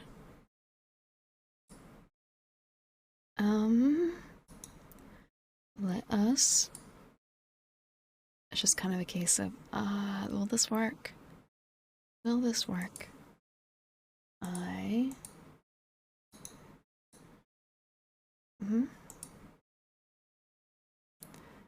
You started it. You brought this into existence in this chat room. Okay. This is a Vibram high heel. I think they also make them in pink and black, it looks like. But you get to see the white one. It does feel like 3D images of SpongeBob. This actually does feel like it's something that you could probably see in like a horror movie. The pink. Oh my god, this is awful. Hold on a second. Why did they do this?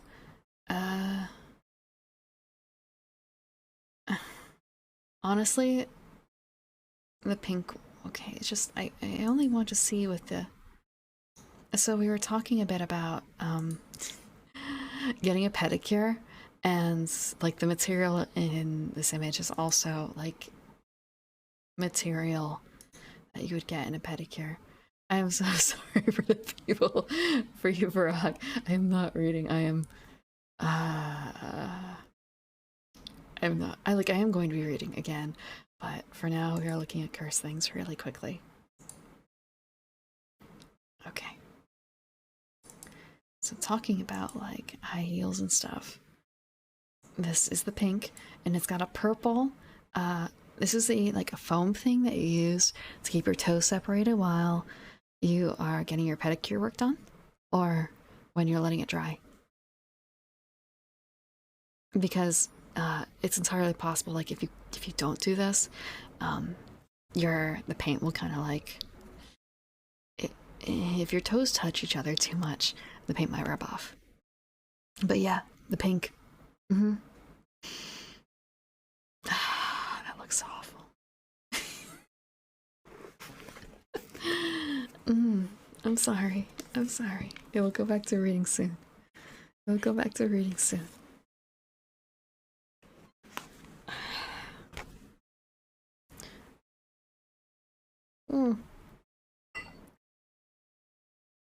I guess they also make them in red as well. But yeah, Uh, I want to say, it's just kind of like seeing what's happened to people's like thrones and stuff, where weird shit gets added. I was watching Lucy Pyre and her throne. It's just kind of a. This makes me very much glad I don't have one, because then otherwise this would probably show up or something like that. It's just kind of a. I don't want that in my inbox. I don't want that in my inbox.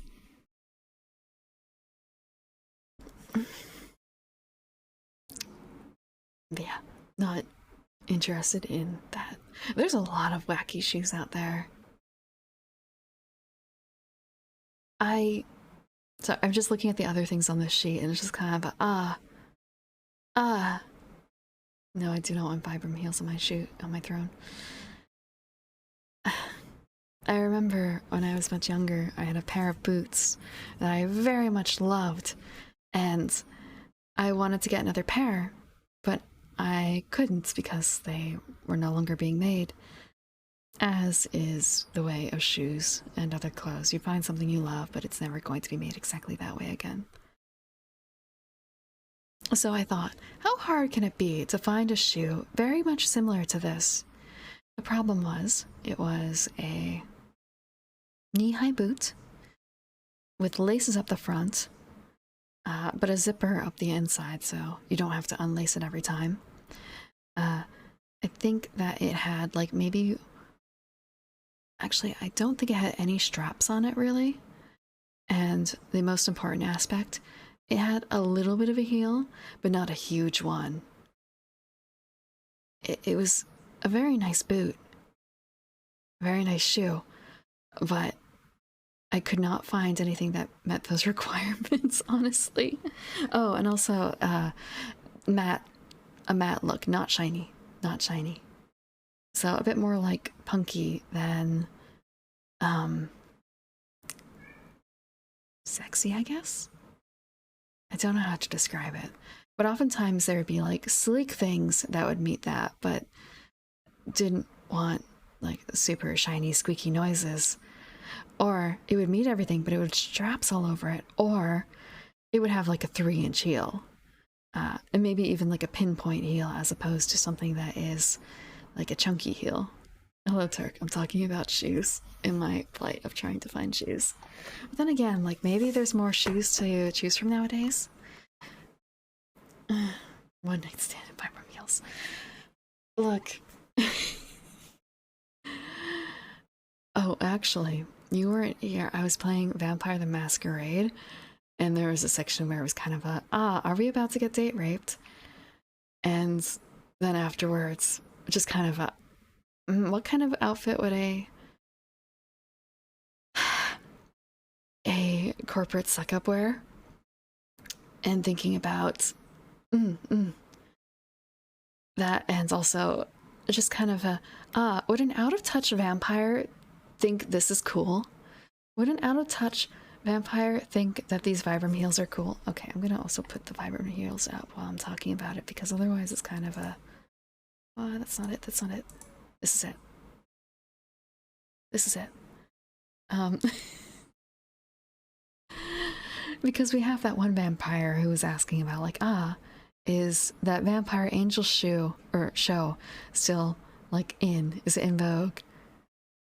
And thinking about our vampire sire, just kind of a case of would someone wear this unironically? Yes. And I'm also going to note the purple thing in here is not part of the shoe. That's a pedicure thing. I honestly don't like. Is that meant for protection? Like instead of having iron tipped shoes, you have like. You know what? It's a little bit like you have a croc in here too, with the rubber on top, or like the entire look of it.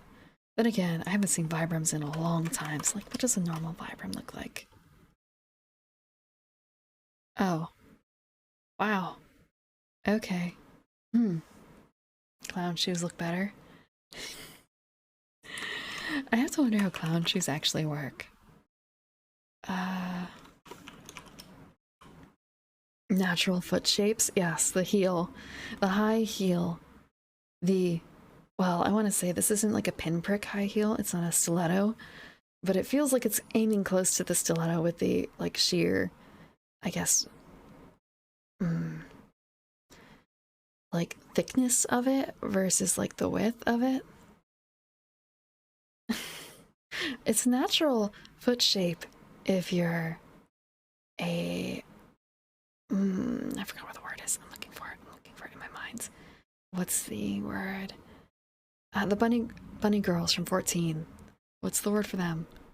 Like, I literally play this game every day. I should know this word.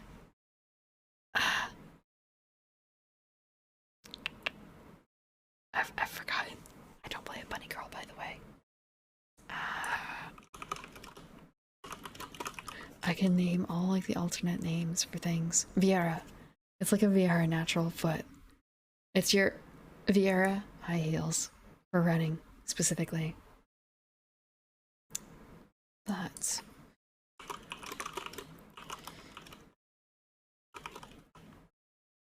oh, I don't want high heels on my boots. Just looking. Yeah. So.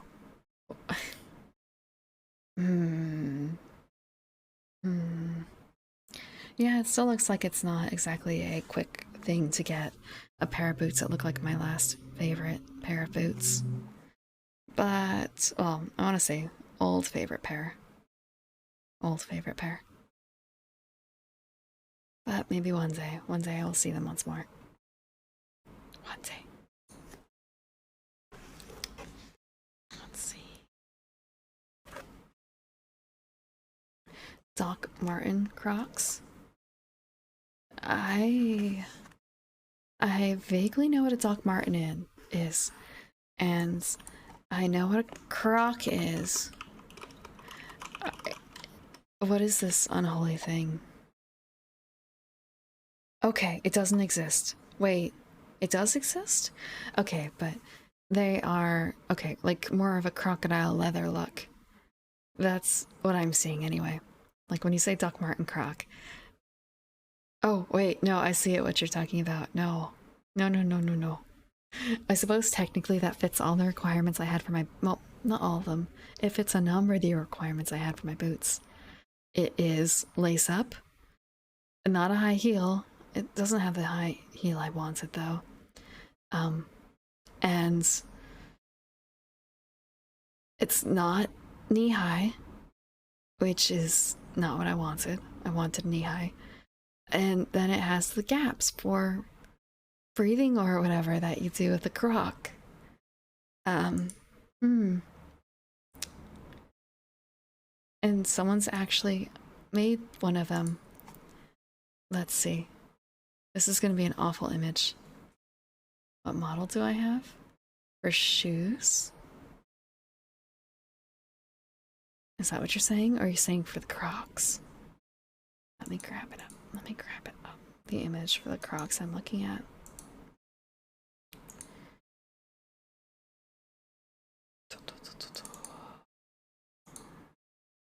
Okay, let me grab this up. This is the meme Croc thing that we're talking about. Like, I guess one is fake and one is real. And the real one looks...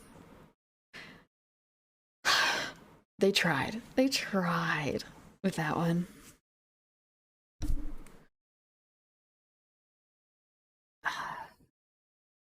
It's art. I mean, technically, yes, it is art. A lot of things can be art. Shoes? That's what you came back to. Shoes. These shoes suck.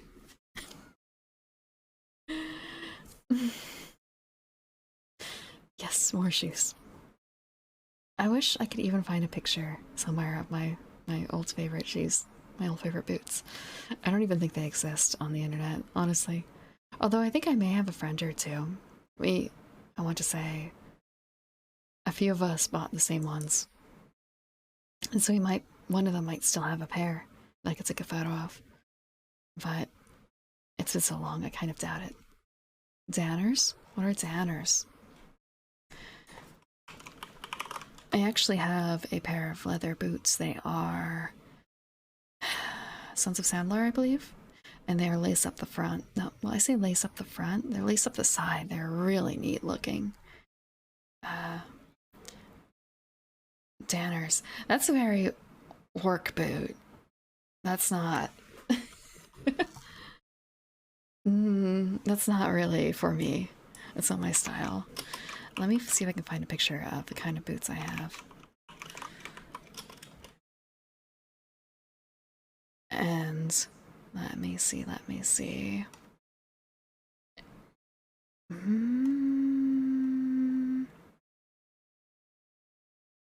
It's actually a bit hard for me to find the kind of boots I exactly have. I want to say these don't.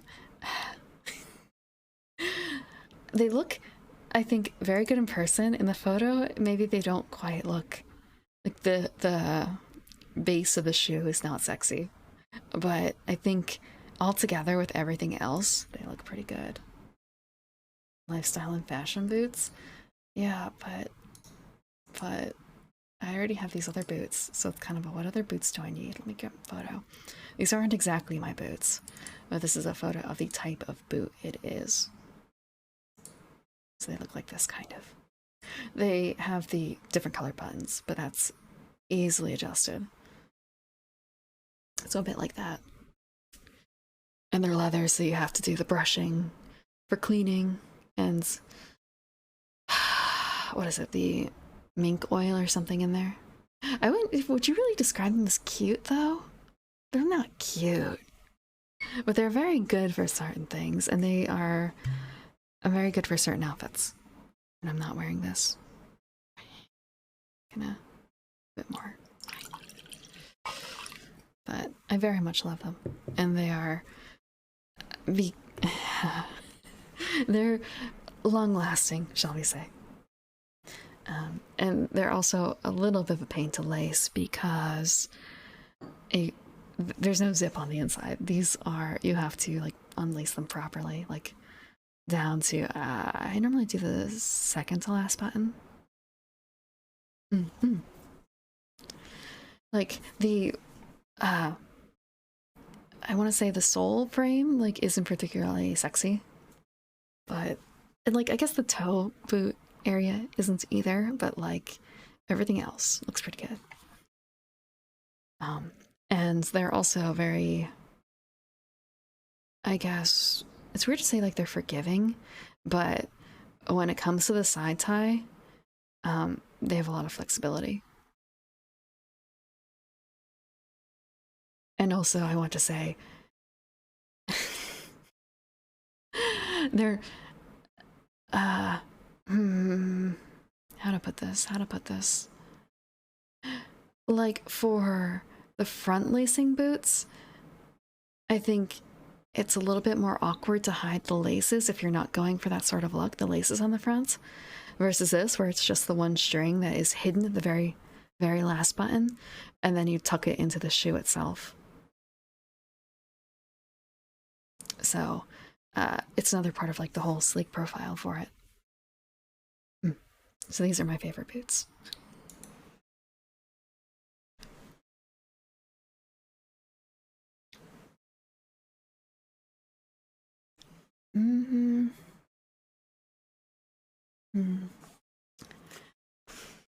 But then again, it's not very often I wear boots. There's only some situations which I would wear them in.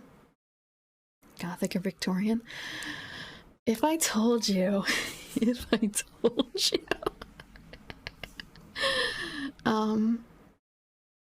Renaissance fair fashion, more so.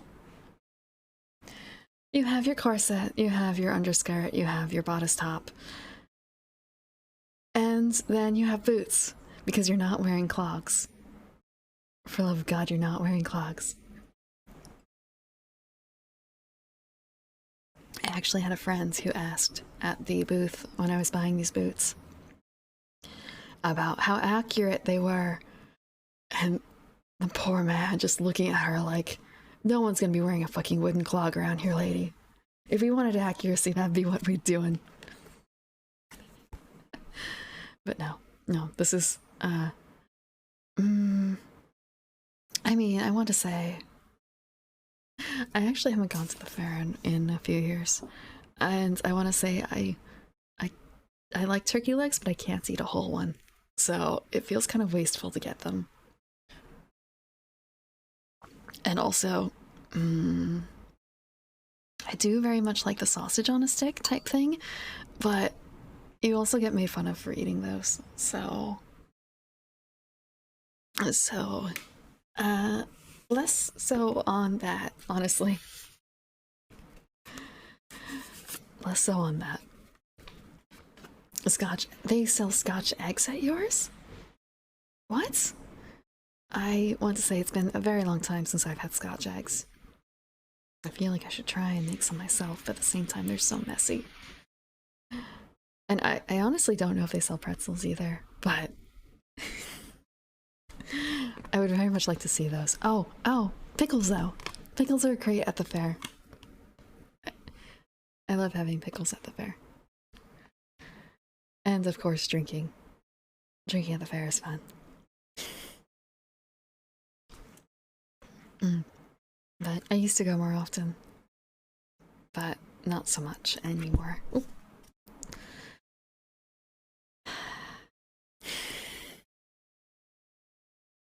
Let's see.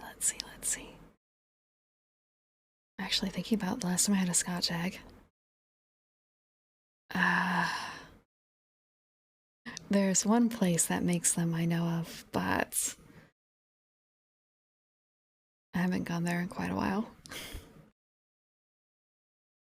And for those who don't know what a Scotch egg is, it's a egg, well, I shouldn't exactly say hard boiled, but it's been boiled to some extent.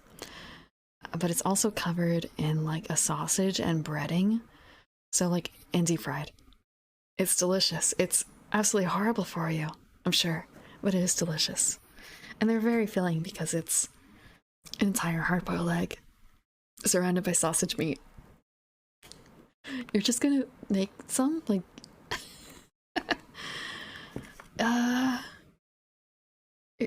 you have the materials on hand. I want to say something else I miss when it comes to that. Is more like, I want to say I don't really make a whole lot of breakfast foods, but my family does sometimes do like full breakfast style works, and I haven't done that in a very long time with blood pudding and sausages. Hit up the store on the way home. That's so messy though to make. But if you have the materials and the space and the time, let me know how it turns out. Wait, it's kind of a, oh, well, maybe tomorrow. And then thinking, oh, wait, today's already Sunday night, isn't it? Maybe on Tuesday. Oh, maybe tomorrow. Maybe on a free day. You meal prep. I tend to make meals not so much like that, but more independent of each other, which ends up with, well, lots of little odds and ends. Lots of little odds and ends, like a spice that's only used for this one particular thing, and then maybe never used again, or not for a good number of years. And I like to clean as I go, but I don't really enjoy cooking all that much. I think I prefer baking or science, but I still haven't baked in a while either. I keep meaning to make the what is it called? Coffee biscuits. The Final Fantasy XIV coffee biscuits. But I still haven't actually made them. And it took so long for me to find the espresso powder too. I think I got the book last year, but maybe this year. Maybe this year. I want to say the one thing that I'm asked to make, the only thing I'm asked to make for any sort of family gathering is apple pie. Apple pie. My family, I should state, is generally not, mm, they're old world. They don't like sweets they like sweets, but they don't like it as sweet as Americans like it. So I make a pie that I suppose is still sweet, but like the spice mix is different. Yeah, pretty much. I was literally told my mother Lilac stopped by today, and she asked me, like, "You're gonna bring the pie, right? The apple pie?" I want to say it's better than being asked to make another turducken, but uh, every year the same pie. Every year the same exact pie. No variation. Simply pie.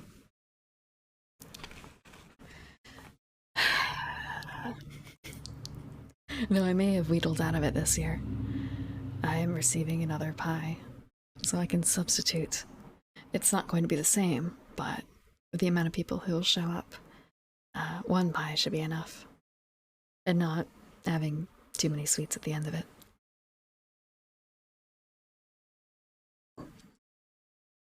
I suppose a lot of American apple pies use a lot of strong spices like cinnamon, like pumpkin pie spice-esque. And that is not to my family's interests. So the pie that I use is pretty much apple slices with caramel poured over. So again, like it's sweet, obviously, because there's literally like melted sugar on top. But at the same time, it's only melted sugar. It's not, yeah, not nutmeg, cinnamon, and allspice. So it's missing a bit, but it makes up for it with the apple choice. And also, I suppose I have to go get some actually good apples.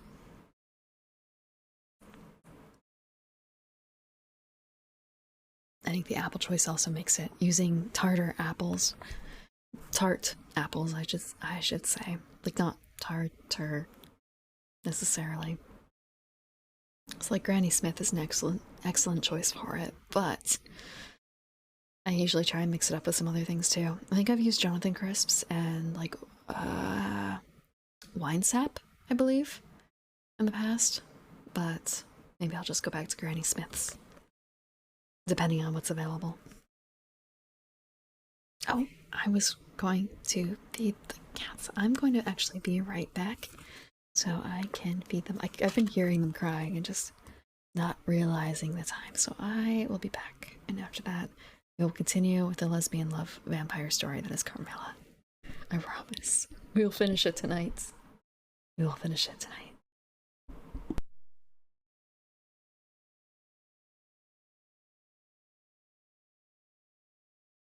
Okay, the cats have been fed. So we are back. It's Carmilla. Sorry, I'm grabbing out the bookmark. Where had my spot? Now it's just kind of a case of, where was I? Where was I? Where was I? Where was I?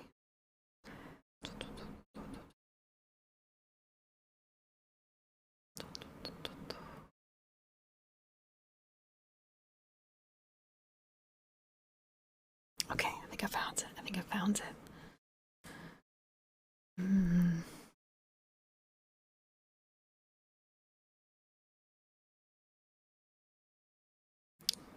Okay, I found it. The Countess beckoned to her daughter, who listened with grave attention while she told her, in general terms, how suddenly and peremptorily she had been summoned, and also of the arrangement she had made for her under my care, adding that I was one of her earliest and most valued friends. I made, of course, such speeches as the case seemed to call for, and found myself, on reflection, in a position which I did not half like. The gentleman in black returned, and very ceremoniously conducted the lady from the room. The demeanor of this gentleman was such as to impress me with the conviction that the Countess was a lady of very much more importance than her modest title alone might have led me to presume. Her last charge to me was that no attempt was to be made to learn more about her than I might have already guessed, until her return, Our distinguished host, whose guest she was, knew her reasons.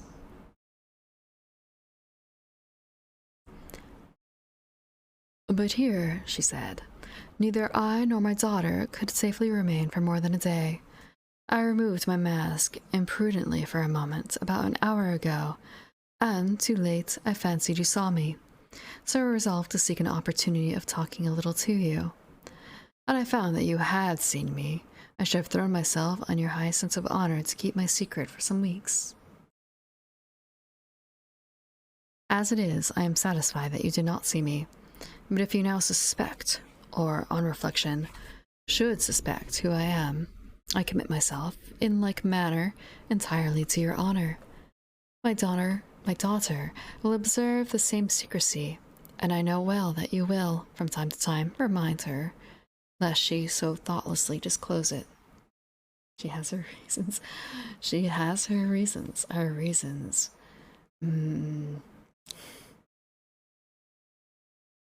I want to say, the mysterious stranger is so much sexier than the childhood friend, right? No? Is this not how it goes?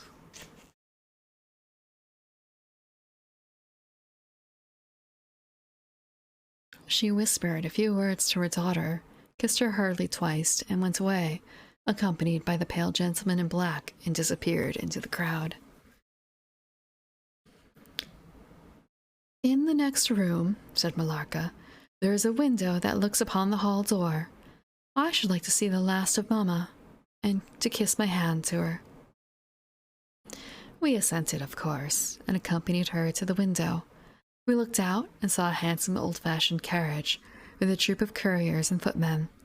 We saw the slim figure of the pale gentleman in black, as he held a thick velvet cloak, and placed it about her shoulders and threw the hood over her head. She nodded to him, and just touched his hand with hers. He bowed low repeatedly as the door closed, and the carriage began to move. She is gone, said Millarca, with a sigh. She is gone, I repeated to myself, for the first time, in the hurried moments that had elapsed since my consent, reflecting upon the folly of my act. She did not look up, said the young lady, plaintively. The Countess has taken off her mask, perhaps, and did not care to show her face, I said, and she could not know that you were in the window. She sighed and looked in my face. She was so beautiful that I relented. I was sorry I had for a moment repented my hospitality. Oh, wrong voice. I was sorry I had for a moment repented of my hospitality, and I determined to make her amends for the unavowed churlishness of my reception. The young lady, replacing her mask, joined my ward in persuading me to return to the grounds, where the concert was soon to be renewed. We did so, and walked up and down the terrace that lies under the castle windows. Millarca became very intimate with us, and amused us with lively descriptions and stories of the most great people whom we saw upon the terrace. I liked her more and more every minute. Her gossip, without being ill-natured, was extremely diverting to me, who had been so long out of the great world. I thought what life she would have given to our sometimes lonely evenings at home. This ball was not over until the morning sun had almost reached the horizon. It pleased the Grand Duke to dance until then, so loyal people could not go away, or think of bed.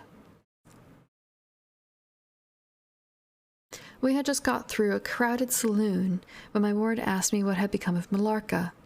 I thought she had been by my side, and she fancied she was by mine. The fact was, we had lost her. All my efforts to find her were vain. I feared that she had mistaken, in the confusion of momentary separation from us, other people for her new friends, and had, possibly, pursued and lost them in the extensive grounds which were thrown open to us.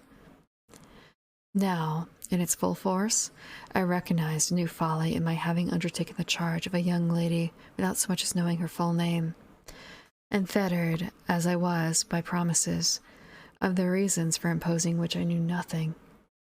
I could not even point my inquiries by saying that the missing young lady was the daughter of the Countess who had taken her departure a few hours earlier.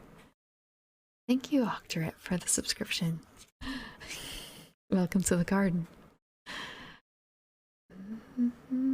Enjoy your emotes. Although I need to actually get one more emote done, but I don't know what of. Like, what's a good last emote for the set so far? Especially because I believe the artist is now open for commissions, or will be very soon. Also, okay, water.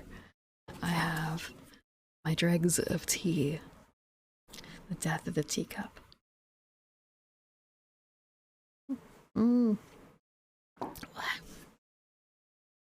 Okay, just kind of okay, measuring out the wine.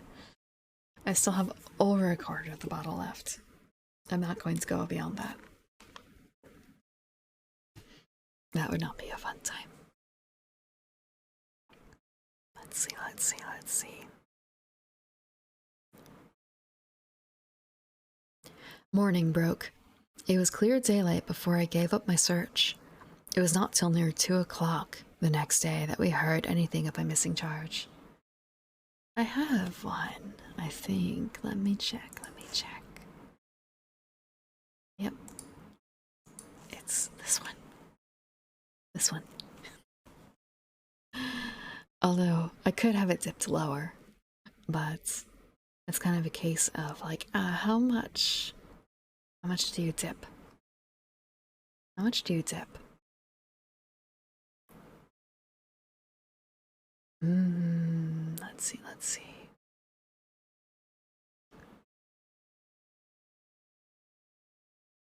%20 dip.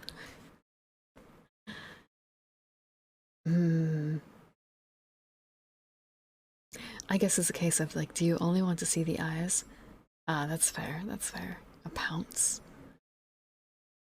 Huh. I hadn't thought of it that way. I don't know if I've seen pounces, so I'll have to check. I'll have to do some comparison work.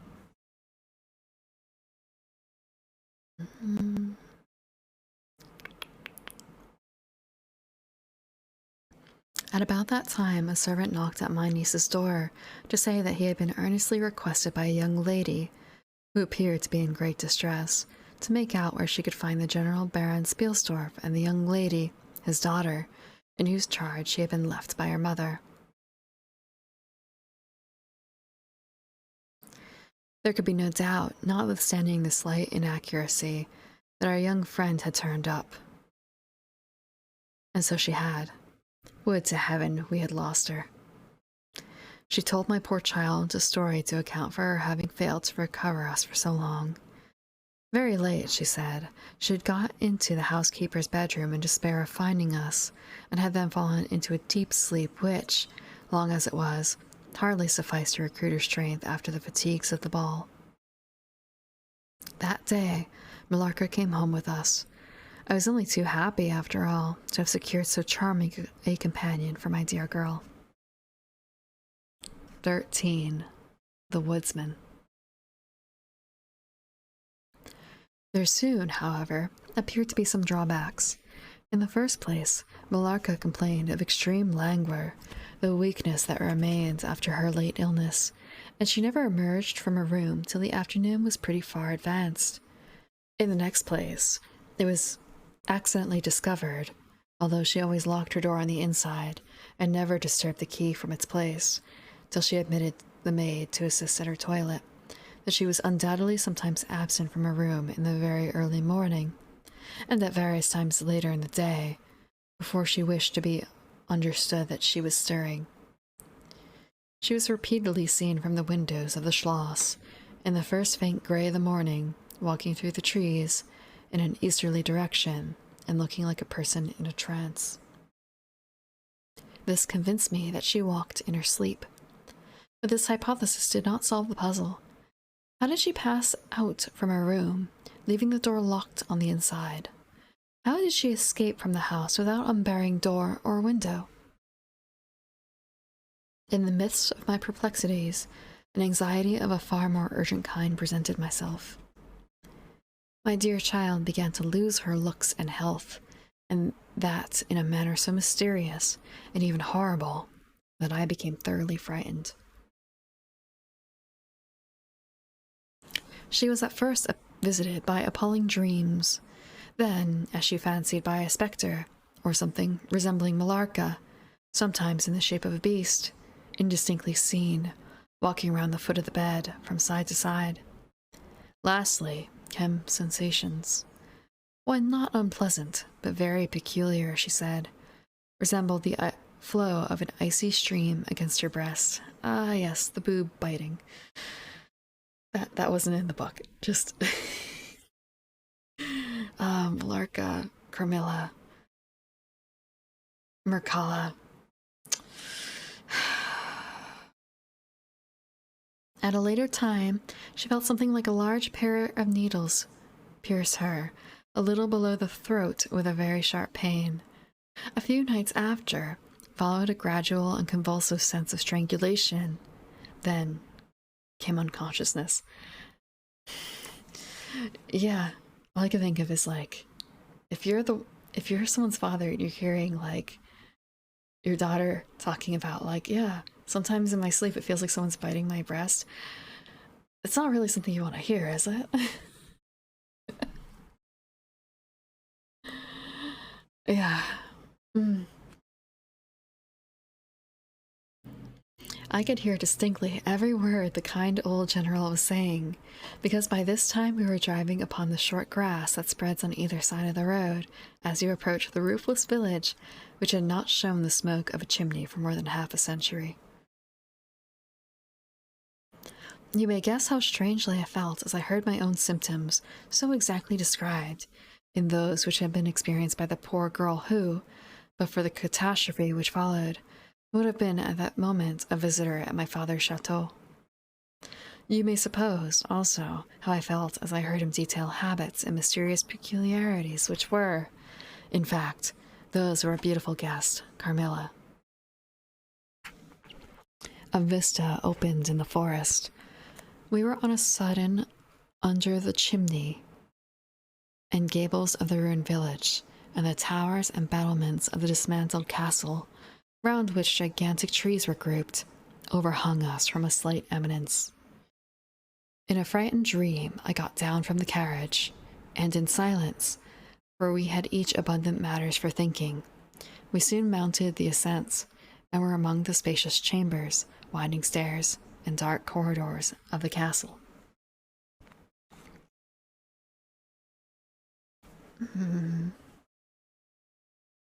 And this was once the palatial residence of the Karnsteins, said the old general at length, as from a great window he looked out across the village and saw the wide, undulating expanse of forest.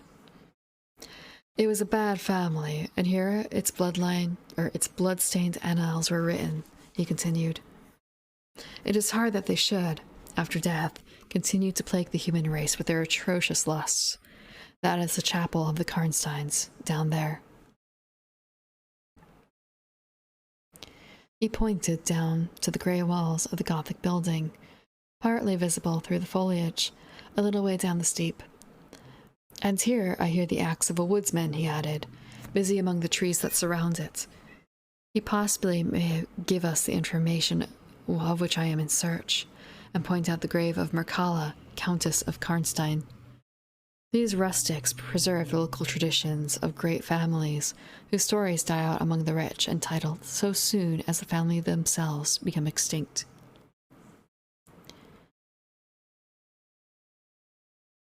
We have a portrait at home of Mercala, the Countess Karnstein.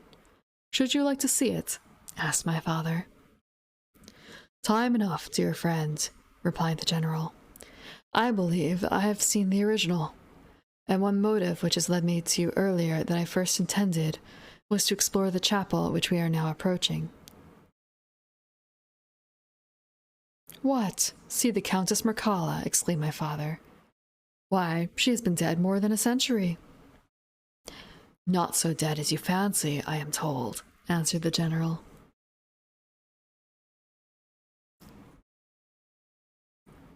I confess, General, you puzzle me utterly, replied my father. Looking at him, I fancied, for a moment, with a return of the suspicion I detected before. But although there was anger and detestation, at times, in the old general's manner, there was nothing flighty. There remains to me, he said, as we passed under the heavy arch of the Gothic church, for its dimensions would have justified it being so styled, but one object which can interest me during the few years that remain to me on earth, and that is to wreak on her the vengeance which, I thank God, may still be accompanied by a mortal arm. What vengeance can you mean? Asked my father, in increasing amazement. I mean to decapitate the monster, he answered, with a fierce flush and a sound that echoed mournfully through the hollow ruin, and his clenched hand was at the same moment raised, as if grasped the handle of an axe, while he shook it ferociously in the air. What? Exclaimed my father, more than ever bewildered. To strike her head off. Cut her head off. Aye, with a hatchet, with a spade, or with anything that can cleave through her murderous throat. You shall hear, he answered, trembling with rage. And hurrying forward, he said, That beam will answer for a seat. Your dead child is fatigued. Let her be seated, and I will, in a few sentences, close my dreadful story. The squared block of wood, which lay on the grass-grown pavement of the chapel, formed a bench on which I was very glad to seat myself, and in the meantime the general called to the woodsmen, who had been removing some boughs which leaned upon the old walls, and, axe in hand, the hardy old fellow stood before us. He could not tell us anything of these monuments, but there was an old man, he said, a ranger of this forest, at present sojourning in the house of the priest, about 2 miles away, who could point out every monument of the old Karnstein family, and, for a trifle, he undertook to bring him back with him, if we could lend him one of our horses in little more than half an hour. Have you been long employed about this forest? Asked my father of the old man. I have been a woodsman here, he answered in his dialect, under the forester all my days. So has my father before me, and so on, as many generations as I can count up. I could show you the very house in the village here, in which my ancestors lived. How came the village to be deserted? Asked the general. It was troubled by ghosts, sir. Several were tracked to their graves, there detected by the usual tests, and extinguished in the usual way, by decapitation, by the stake, and by burning, but not until many of the villagers were killed. But after all those proceedings according to law, he continued, so many graves opened, and so many vampires deprived of the horrible animation, the village was not relieved.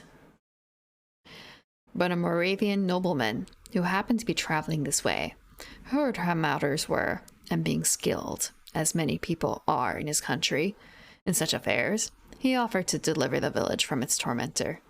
He did so thus.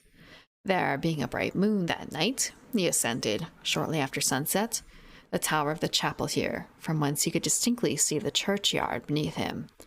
You can see it from that window. From this point he watched until he saw the vampire come out of his grave, and placed near it the linen clothes in which he had been folded, and glide away towards the village to plague its inhabitants. The stranger, having seen all this, came down from the steeple, took the linen wrappings of the vampire, and carried them up to the top of the tower, which he again mounted.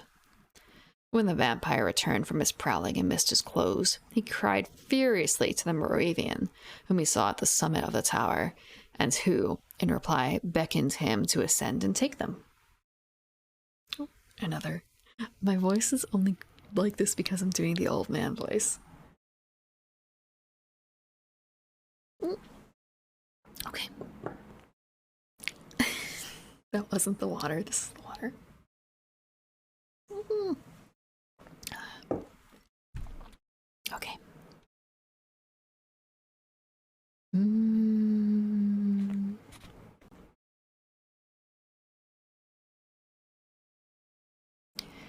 So basically, I haven't finished this paragraph yet, but thinking about it. So basically, isn't that like a common prank, stealing someone's clothes while they're bathing or something like that, or while they're out?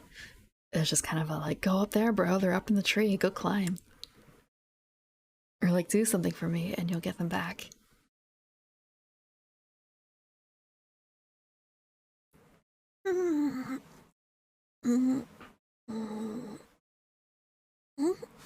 Okay, stretched a little bit more. Let's see.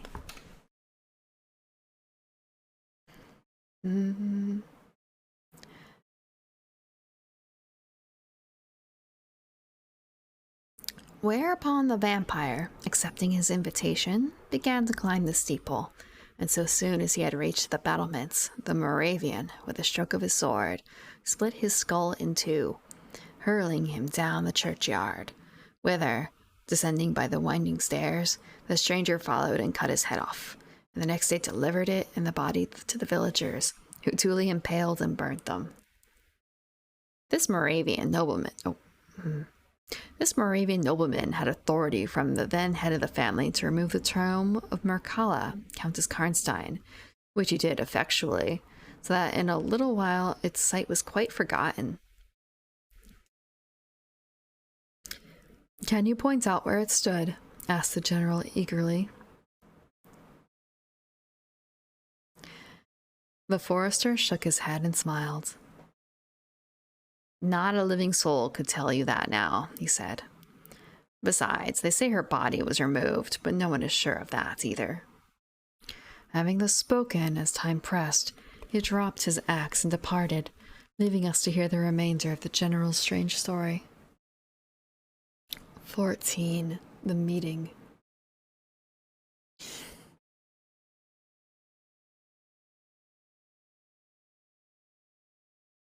So, remove what have you been doing to Mircalla's body? I don't think that's TOS friendly. Although she's a vampire, but you're not into vampires. Maybe werewolf stories next year.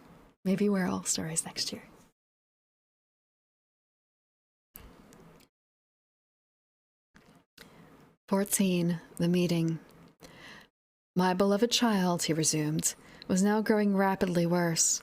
The physician who attended her had failed to produce the slightest impression upon her disease, for such I then supposed it to be. Usually not into vampires. That's fair. He saw my alarm and suggested a consultation. I called in an abler physician from Graz. Several days elapsed before he arrived. He was a good and pious as well as learned man. Having seen my poor ward together, they withdrew to my library to confer and discuss. I, from the adjoining room, where I awaited their summons, heard these two gentlemen's voices raised in something sharper than a strictly philosophical question, my bad. I knocked at the door and entered. I found the old physician from Graz, maintaining his theory. His rival was combating it with an undisguised ridicule, accompanied with bursts of laughter. This unseemly manifestation subsided, and the altercation ended on my entrance. I hate doing so many different male voices. Sir, said my first physician, my learned brother seems to think you want a conjurer, not a doctor. Pardon me, said the old physician from Graz, looking displeased. I shall state my own view of the case in my own way another time. I grieve, Monsieur le General, that by my skill in science I can be of no use. Before I go, I shall do myself the honor to suggest something to you. He seemed thoughtful, and sat down at a table and began to write. Profoundly disappointed, I made my bow, and as I turned to go, the other doctor pointed over his shoulder to his companion who was writing, and then, with a shrug, significantly touched his forehead. So he tried to make it seem like, the other doctor is touched. The other doctor, just the, like, behind the head, when you point your finger at your head and you make, like, the swirls, like, that's what he just did, isn't it?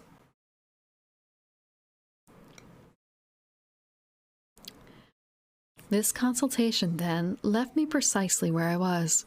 I walked out into the grounds, all but distracted. A doctor from Graz, in 10 or 15 minutes, overtook me. He apologized for having followed me, but said he could not conscientiously take his leave without a few words more. He told me that he could not be mistaken. No natural disease exhibited the same symptoms, and that death was already very near. There remained, however, a day, or possibly 2, of life. If the fatal seizure were at once arrested, with great care and skill, her strength might possibly return. But all hung now upon the confines of the irrevocable. One more assault might extinguish the last spark of vitality which is every moment ready to die.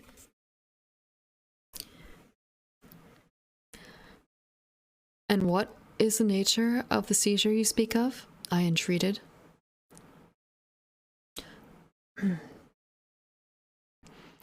I have stated all fully in this note, which I place in your hands, upon the distinct condition that you send for the nearest clergyman, and open my letter in his presence, and on no account read it till he is with you. You would despise it else, and it is a matter of life and death. Should the priest fail you, then indeed you may read it.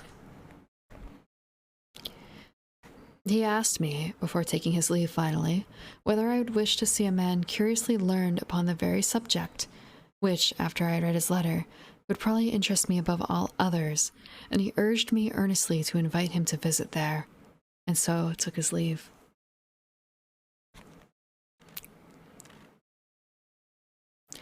The ecclesiastic was absent, and I read the letter by myself. At another time, or in another case, it might have excited my ridicule. But into what quackeries will not people rush for a last chance, where all accustomed means have failed, and the life of a beloved object is at stake? Nothing, you will say, could be more absurd than the learned man's letter. It was monstrous enough to have consigned him to a madhouse. He said that the patient was suffering from the visits of a vampire. The punctures which he described as having occurred near the throat were, he insisted, the insertion of those 2 long, thin, and sharp teeth which, it is well known, are peculiar to vampires. And there could be no doubt, he added, as to the well-defined presence of the small livid mark which all concurred in describing as that induced by the demon's lips. And every symptom described by the sufferer was in exact conformity with those recorded in every case of a similar visitation. Ridicule. I probably actually need to do something really quick. Let me check, maybe.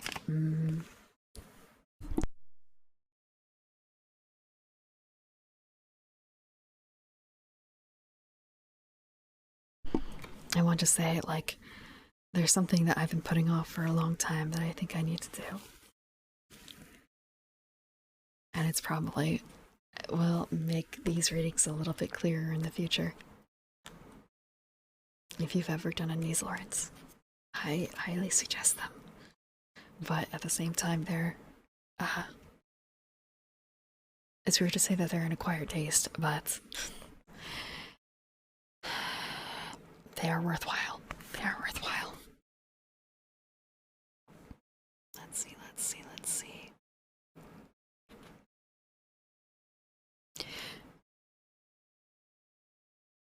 Being myself wholly skeptical as to the existence of any such portent as a vampire, the supernatural theory of the good doctor furnished, in my opinion, but another instance of learning and intelligence oddly associated with some hallucination. I was so miserable, however, that, rather than try nothing, I acted upon the instructions of the letter. I concealed myself in the dark dressing room that opened upon the poor patient's room, in which a candle was burning, and watched there till she was fast asleep. I stood at the door, peeping through the small crevice, my sword laid on the table beside me, as my directions prescribed, until, a little after 1, I saw a large black object, very ill-defined, crawl, as it seemed to me, over the foot of the bed, and swiftly spread itself up to the poor girl's throat, where it swelled in a moment into a great, palpitating mass. For a few moments I stood petrified. I now sprang forward with my sword in my hand. The black creature suddenly contracted toward the foot of the bed, gliding over it, and standing on the floor about a yard below the foot of the bed, with a glare of skulking ferocity and horror fixed upon me. I saw Millarca. Speculating I know not what, I struck at her instantly with my sword, but I saw her standing near the door, unscathed. Horrified, I pursued and struck again. She was gone, and my sword flew to splinters against the door. I can't describe to you all that passed on that horrible night. The whole house was up and stirring. The spectre Millarca was gone, but her victim was sinking fast, and before the morning dawned, she died. The old general was agitated. We did not speak to him. My father walked to some little distance and began reading the inscriptions on the tombstones. Tombstones. I am so used to tombstones. And thus occupied, he strolled into the door of a side chapel to pursue his researches. The general leaned against the wall, dried his eyes, and sighed heavily. I was relieved on hearing the voices of Carmilla and Madame, who were at that moment approaching. The voices died away. In this solitude, having just listened to so strange a story, connected, as it was, with the great entitled dead, whose monuments were mouldering against the dust and ivy around us, and every incident of which bore so awfully upon my own mysterious case, in this haunted spot, darkened by the towering foliage that rose on every side, dense and high above its noiseless walls, a horror began to steal over me, and my heart sank as I thought that my friends were, after all, not about to enter and disturb this sad and ominous scene. The old general's eyes were fixed on the ground as he leaned with his hand upon the basement of a shattered monument. Under a narrow arched doorway, surmounted by one of those demoniacal,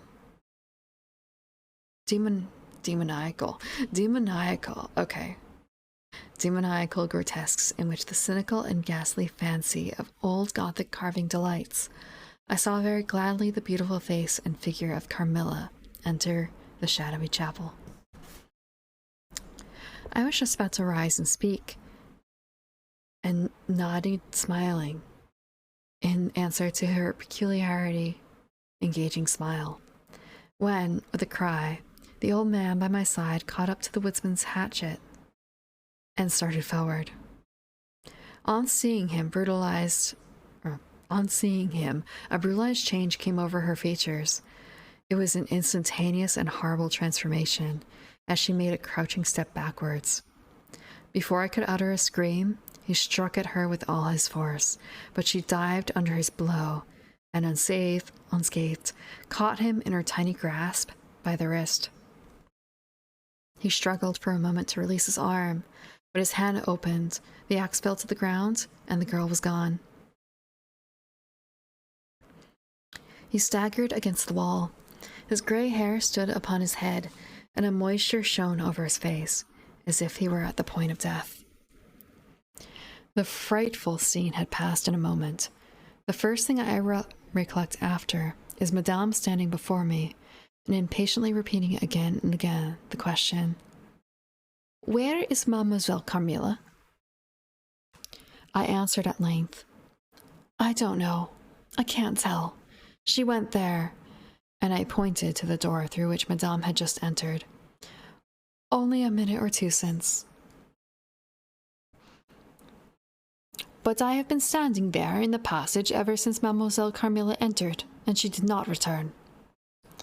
She then began to call Carmilla, through every door and passage and from the windows, but no answer came. "She called herself Carmilla?" asked the general, still agitated. "Carmilla, yes," I answered. "Aye," he said, "that is Millarca. That is the same person who long ago was called Mircalla, Countess Karnstein. Depart from this accursed ground, my poor child, as quickly as you can. Drive to the clergyman's house and stay there till we come. Begone! May you never behold Carmilla more. You will not find her here." 15. Ordeal and execution.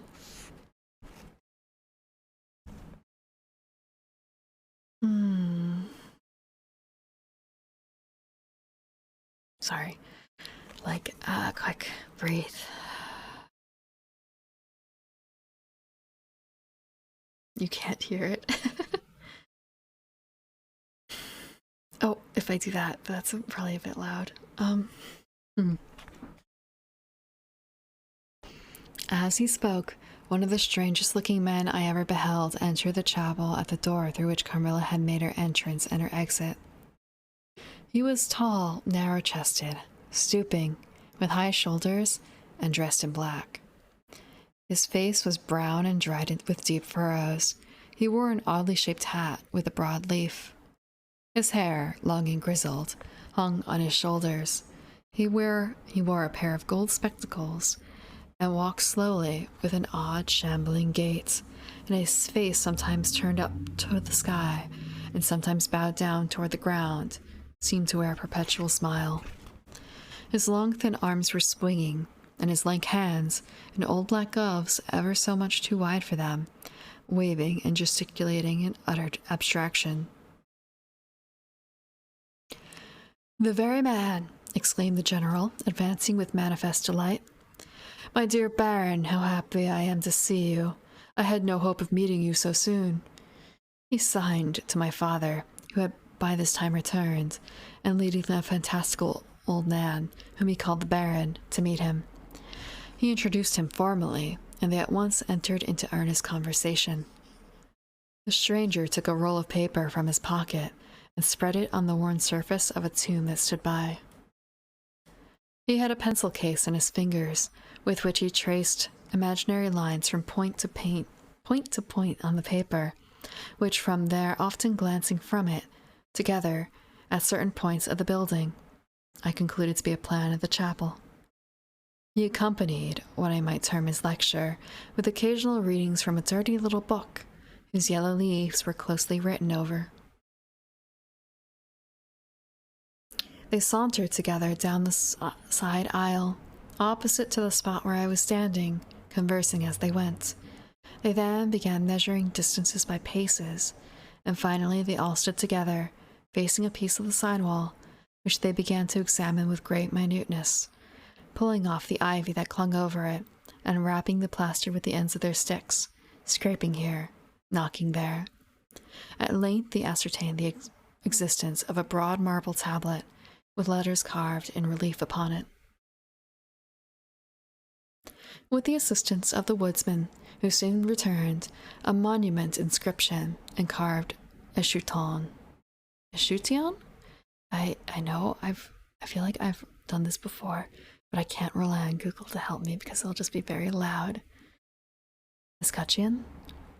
What is an escutcheon? Let's see. Sorry. Looking up what the word is real quick. What is an escutcheon? I feel like if I just continue reading a little bit longer, it will tell me, but...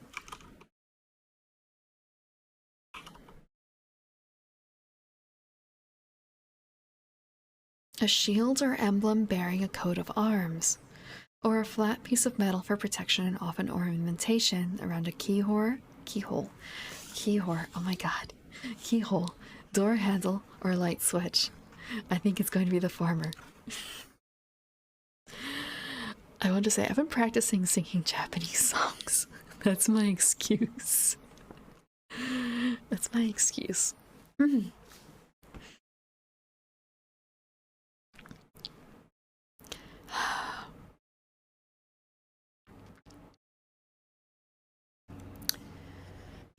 They proved to be those of the long-lost monuments of Mircalla, Countess Karnstein. The old general, though not, I fear, given to the praying mood, raised his hand and eyes to heaven in mute thanksgiving for some moments. Then, turning to the old man with the gold spectacles, whom I have described, he shook him warmly by both hands and said, "Baron, how can I thank you? How can we all thank you? You will have delivered this region from a plague that has scourged its inhabitants for more than a century. The horrible enemy, thank God, is at last tracked." My father led the stranger aside, and the general followed. I knew that he had led them out of hearing, and that he might relate my case, and I saw him glance often quickly at me as the discussion proceeded. My father came to me, kissed me again and again, and leading me from the chapel said, It is time to return, but before we go home, we must add to our party the good priest who lives but a little way from this, and persuade him to accompany us to the Schloss." In this quest we were successful, and I was glad, being unspeakably fatigued when we reached home. But my satisfaction was changed to dismay on discovering that there were no tidings of Carmilla. Of the scene that had occurred in the ruined chapel, no explanation was offered to me, and it was clear that it was a secret which my father for the present determined to keep from me. The sinister absence of Carmilla made the remembrance of the scene more horrible to me. The arrangements for that night were singular. 2 servants and Madame were to sit up in my room that night, and the ecclesiastic with my father kept watch in the adjoining dressing room. The priest had performed certain solemn rites that night, the purport of which I did not understand any more than I comprehended the reason of this extraordinary precaution taken for my safety during sleep. I saw all clearly a few days later. The disappearance of Carmilla was followed by the discontinuance of my nightly sufferings.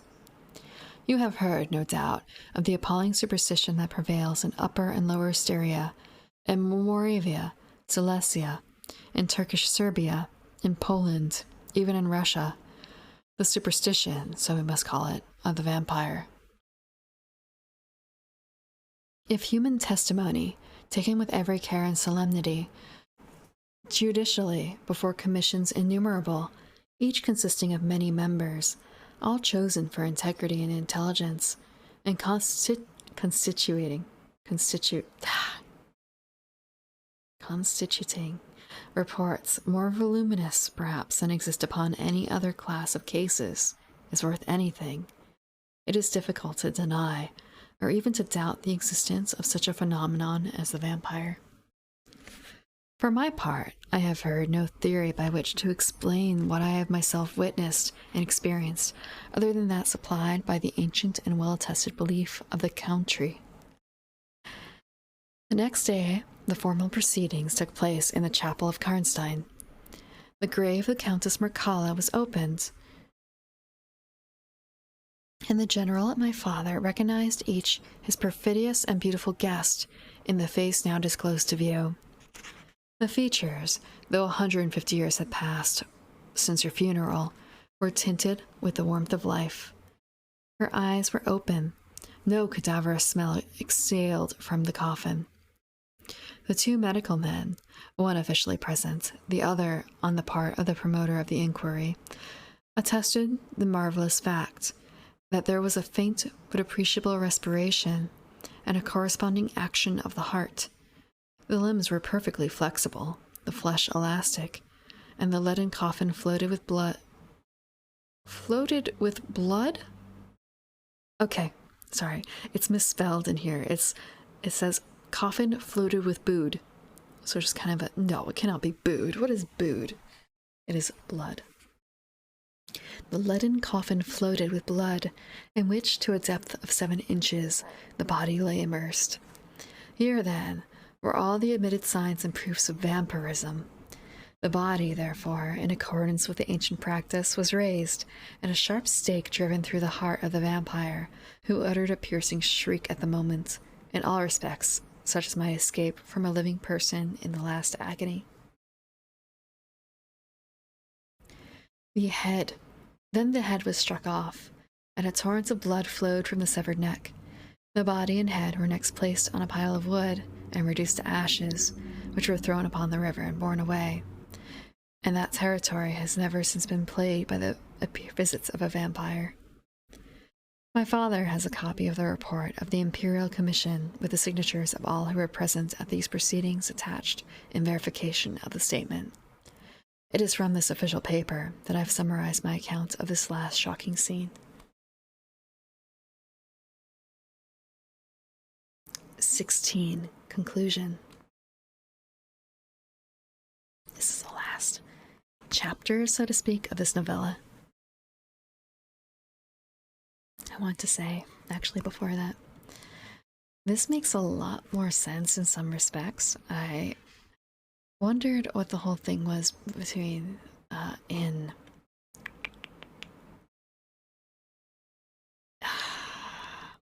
Fate Grand Order. You have a character,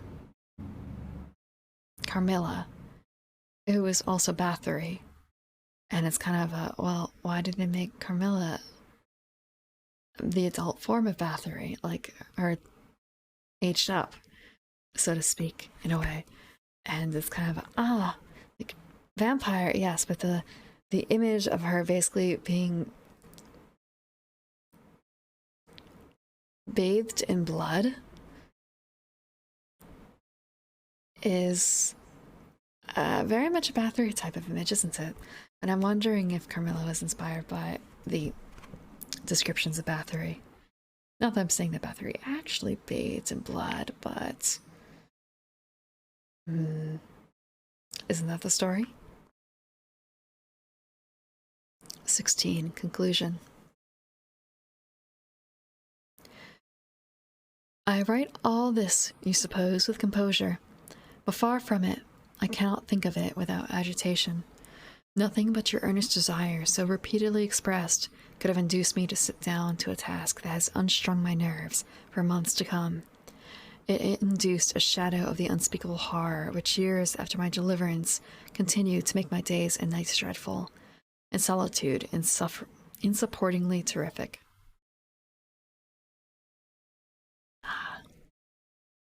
Sorry, just also there, like, terrific, as in beget terror, reminding me. What is it about elves?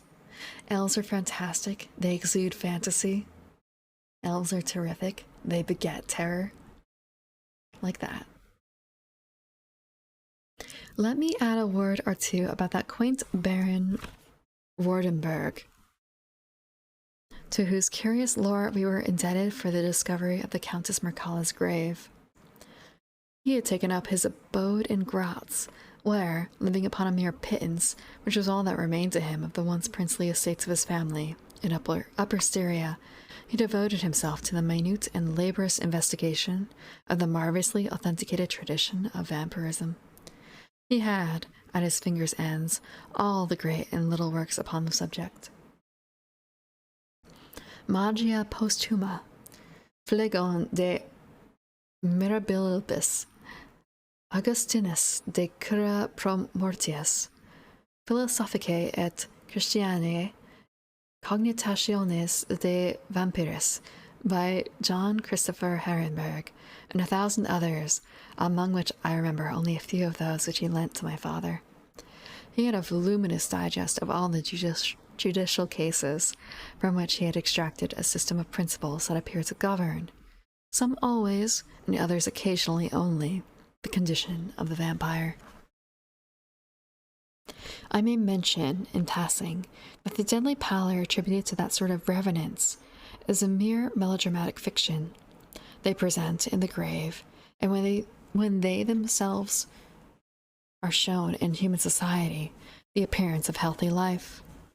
When disclosed to light in their coffins, they exhibit all the symptoms that are enumerated as those which proved the vampire light of the long-dead Countess Karnstein.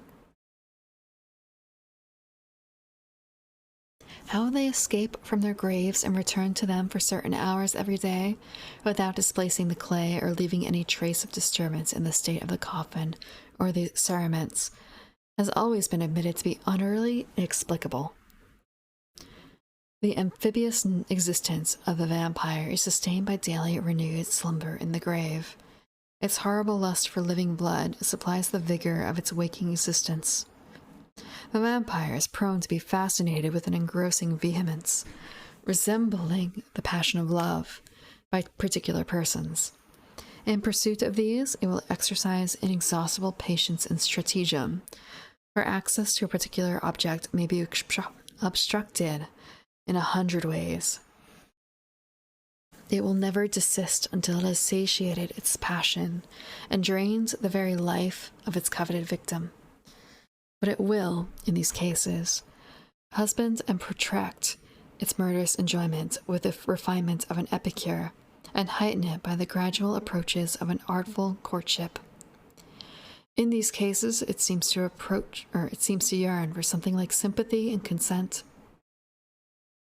In ordinary ones, it goes direct to its object, overpowers with violence, and strangles and exhausts often at a single feast. The vampire is, apparently, subject in certain situations to special conditions. In the particular instance of which I have given you a relation, Mircalla seems to be limited to a name which, if not her real one, should at least reproduce, without omission or addition of a single letter, those, as we say anagrammatically, which compose it. Carmilla did this. So did Millarca.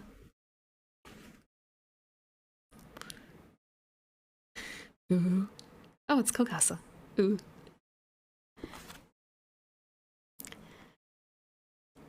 My father related to the Baron Vordenberg, who remained with us for 2 or 3 weeks after the expulsion of Carmilla, the story about the Moravian nobleman and the vampire at Karnstein churchyard, and then he asked the Baron how he had discovered the exact position of the long-concealed tomb of the Countess Millarca. The Baron's grotesque features puckered up into a mysterious smile. He looked down, still smiling on his worn spectacle case, and fumbled with it. Then, looking up, he said, "I have a great many journals and other papers written by that remarkable man. The most curious among them is one treating of the visit of which you speak to Karnstein. The tradition, of course, discolors and distorts a little. He might have been termed a Moravian nobleman, for he had changed his abode to that territory, and was, beside, a noble. But he was, in truth, a native of Upper Styria. It is enough to say that in that very early youth he had been a passionate and favored lover of the beautiful Mircalla, Countess Karnstein. Her early death plunged him into inconsolable grief. It is the nature of vampires to increase and multiply, but according to an ascertained and ghostly law. Assume, at starting, a territory perfectly free from that pest. How does it begin, and how does it multiply itself? I will tell you. A person, more or less wicked, puts an end to himself. A suicide, under certain circumstances, becomes a vampire. That specter visits living people in their slumbers. They die, and almost invariably, in the grave, develop into vampires. This happened in the case of the beautiful Mircalla, who was haunted by one of those demons. My ancestor, Vordenberg, whose title I still bear, soon discovered this, and in the course of the studies to which he devoted himself, learned a great deal more. Among other things, he concluded that suspicion of vampirism would probably fall, sooner or later, upon the dead countess, who in life had been his idol. He conceived a horror, be she what she might, of her remains being profaned by the outrage of a posthumous execution. He has left a curious paper to prove that the vampire, on its expulsion from its amphibious existence, is projected into a far more horrible life, and he resolved to save his once beloved Mircalla from this. He adopted the stratagem of a journey here, a pretended removal of her remains, and a real obliteration of her monument. When age had stolen upon him, and from the veil of years he looked back on the scenes he was leaving, he considered, on a different spirit, what he had done, and a horror took possession over him. He made the tracings and notes which have guided me to this very spot, and drew up a confession of the deception that he had practiced. If he had intended any further action in this manner, death prevented him, and the hand of a remote descendant has, too late for many, directed the pursuit to the lair of the beast. We talked a little more, and among other things he said was this. One sign of the vampire is the power of the hand. The slender hands of Mircalla closed like a vice of steel on the general's wrist when he raised the hatchet to strike. But its power is not confined to its grasp. It leaves a numbness in the limb it seizes, which is slowly, if ever, recovered from. The following spring, my father took me on a tour through Italy. We remained away for more than a year. It was long before the terror of recent events subsided, and to this hour the image of Carmilla returns to memory with ambiguous alternations. Sometimes the playful, languid, beautiful girl, sometimes the writhing fiend I saw in the ruined church. And often from a reverie I have started, fancying I heard the light steps of Carmilla at the drawing-room door. That is the end of Carmilla. That is the end of Carmilla. And I want to say, that makes Carmilla even weirder at the very beginning. I should explain. So the very beginning of the story, let me check. The prologue, we had a prologue talking about finding papers, and this is supposed to be a long dead account, essentially, of Laura. Let me check. They have her name. Her last name is talked about quite a bit in the beginning. What's her last name? I guess I can't actually find it very quickly. But Laura, our main girl, this is her accounts. And one of the earliest things she can remember is being woken up when she was 6 years old in bed with a beautiful young woman, like, you know, about as old as she looks now. Mircalla, Carmilla, Millarca, basically coming up into her bed and stealing a bit of her life. And, well, that was the first instance of the breast biting on a 6-year-old. Mircalla, please. But she didn't get any other chances to feast upon the child because she had a nursery maid stay with her every night for another 8 more years. Yes, from 6 to 14. And Mircalla, Carmilla, when she first met Laura, tried to play it off as, oh, I had a dream about you when I was young. Except you were an adult. You look just like you do now. So kind of Carmilla. Oh, Carmilla. You tried. But that's a very strange dream to have. A very strange dream to have. I want to say I felt a lot better than the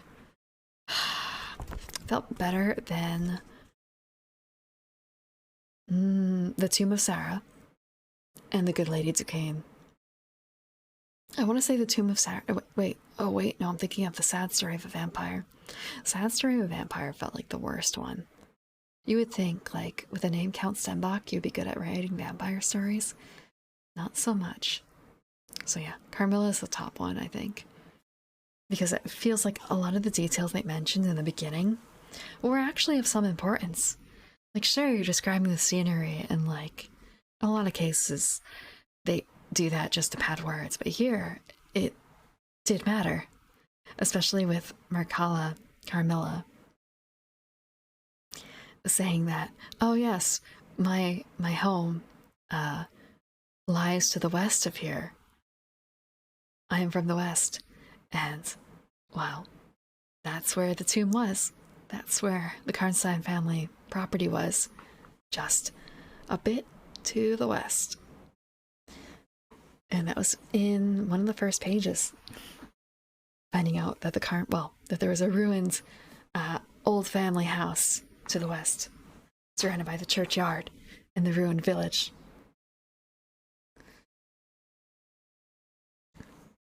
Let me check. Actually, I also wonder. So, it was described that the mother, her mother has been dead. And I wonder if perhaps, they never mentioned it, but like, could Carmilla have been involved in that? Carmilla did prey, it seemed, only on women. So it's entirely possible that she caused her mother to die as well. Her mother did die when she was fairly young. Let me double check real quick. So just thinking. Let's see. That could have been a one and done sort of situation instead of the prolonged visits that have been going on here. Let me check.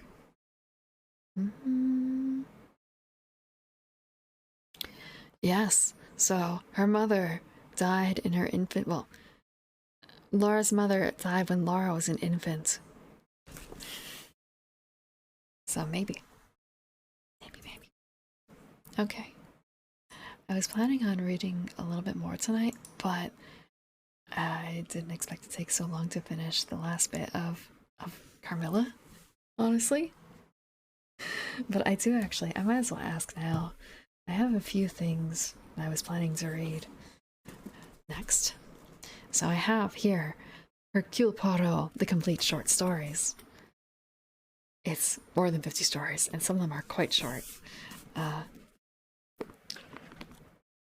Or I could go for something a little longer that absolutely cannot be put on YouTube.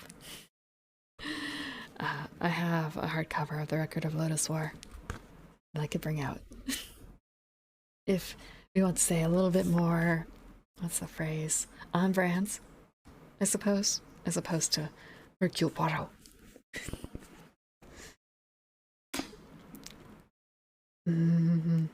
And I want to say the edition of Record of Lotus that I have is, or rather, the volume I have is The Grey Witch. So it would be the story that you would know if you've seen the OVA, honestly. The 80s one, that is. Though I do have other short stories I could go for. I have all the sci-fi ones too. But those are the ones that struck my fancy at the time.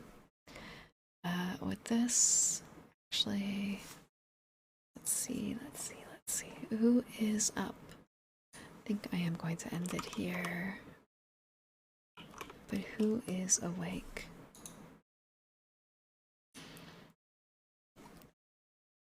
I also feel like Carmilla is a much better vampire story than Dracula is, if you've ever read Dracula, in terms of the actual novel. But it might also be a case of Carmilla. I keep saying Mercala. Carmilla doesn't have to be, or like Mercala feels like maybe it's just as long as it wants to be, versus Dracula, which may have had to like pad out, honestly. Dracula felt very drawn out. It's rather unfortunate. Let's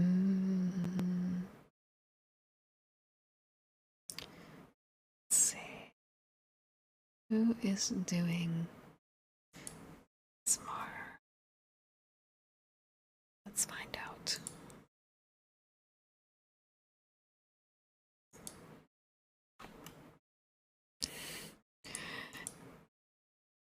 It's always a bit awkward going to this category in the very beginning without any changes.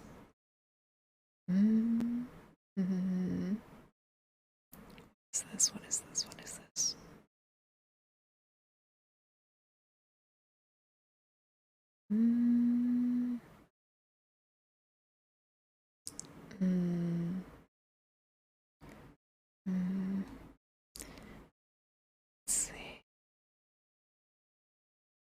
is this? Oh. Okay, this one sounds good. Soft whispers, brushing, reading you no sleep stories. No sleep stories. Like Carmilla. Well, not so unlike that, right? It's not. I feel like it was a no sleep story of its time, perhaps.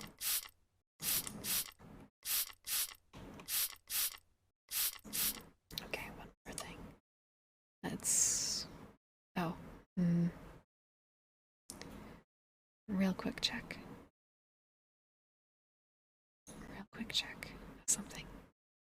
Come on. Okay. I have a tiny, tiny, tiny, tiny bit of wine left, so that's gonna be the drink. Ah. Okay, maybe I shouldn't have left the wine that open, that free, I feel like. I have a quarter of the bottle left, so that was going to be for the next vampire coteries, I think. I don't know how much longer it's going to last. Okay, so I think I have a target. Junie Kodama reading, or reading and doing soft whispers and other triggers. So I hope that let's see, what am I actually going to be doing upcoming? It's going to be board games on Tuesday. Wednesday is going to be continuing coteries. Sunday is going to be reading. And Saturday, I think I might do my first karaoke stream. I've been practicing a little bit. So I'm hoping to be able to do something good for that. Although, no promises. No promises. So, yes. I hope you have. What kind of songs? Well, there were a few suggested. I can't sing them all yet. There's one that was suggested that I think it's going to be like a longer project. But probably a bit like dated songs. Have you ever heard of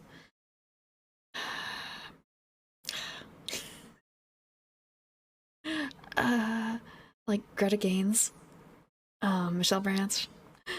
There's also probably going to be like older anime songs mixed in there too, depending. I could probably pull off Duet. Like that shouldn't be difficult. It's also in English. Well, I'm open to suggestions if you want to. Send them anonymously via Marshmallow if you want to DM me. But a fantasy? No, I'm not metal. But have a good night.